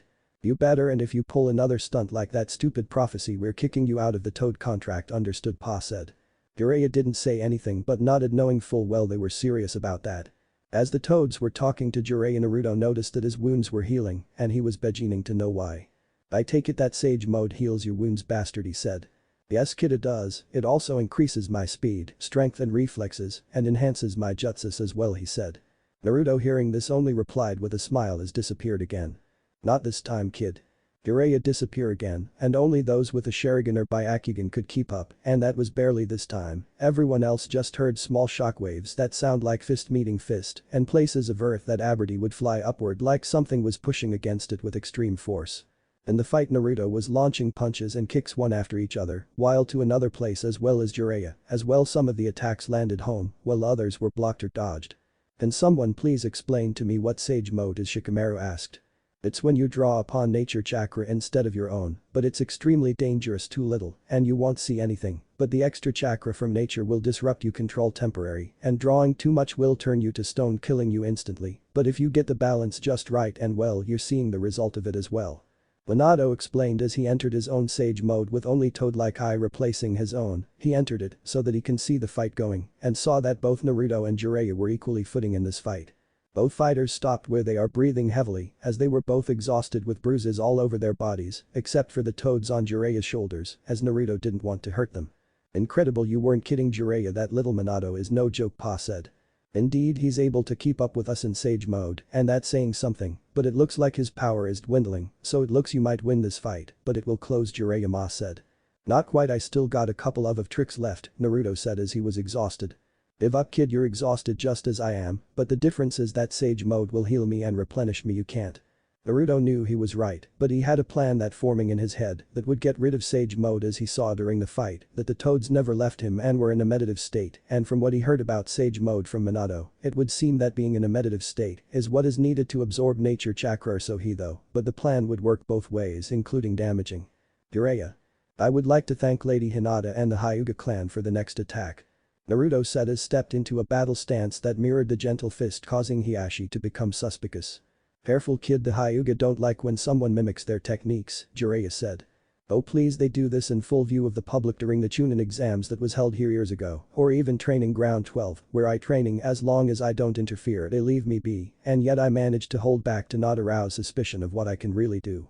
Naruto said, causing Hiashi to slap himself, as every time there was a Chunin exams either in the village or elsewhere or in battle, they were practically showing people how to do it. The difference is that the Byakugan made it deadly was all. Alright kid, let's end this.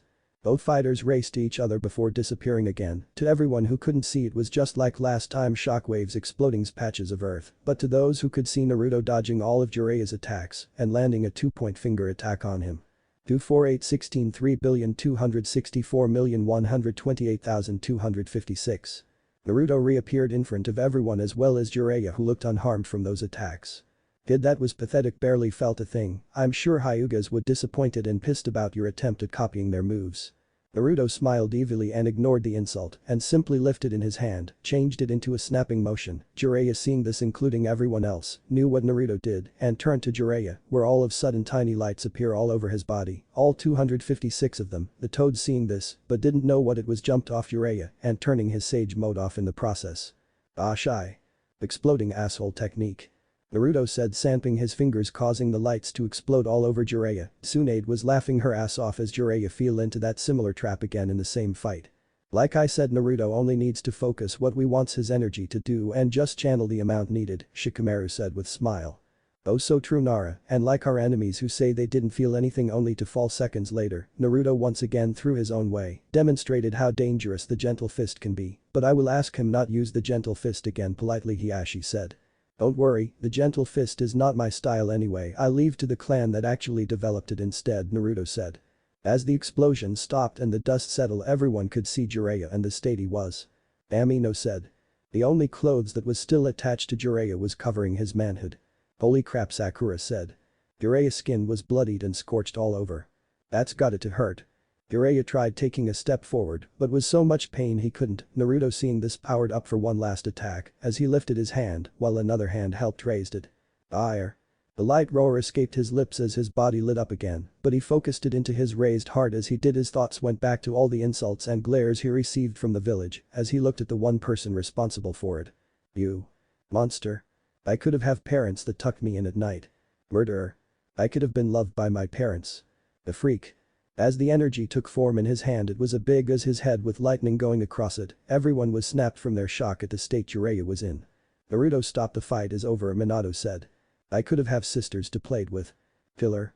The lighting around the orb grew more intense. Minato again told Naruto to stop, but Hiruzen realized that Naruto was going back into his thoughts at what the village did to him. I could have had a family to love and you took it away from. Monster. Here's something else you can take straight to hell. As Naruto launched the orb that speed towards the Jiraiya who couldn't move. I deserve this. Was his last thoughts, or so he thought, as Hiruzen shunned in front of the orb that was heading directly towards them. Naruto, seeing Hiruzen in front of him, immediately lifted his hand that threw the orb up, causing the orb to change direction and instead headed straight up into the sky above Konoha, where it exploded, sending a powerful shockwaves across the villages, sending anything like clothes or anything light enough flying away. Everyone in the village looked upwards and saw a huge fireball that slowly dissipated away into smoke that slowly blew away with the wind.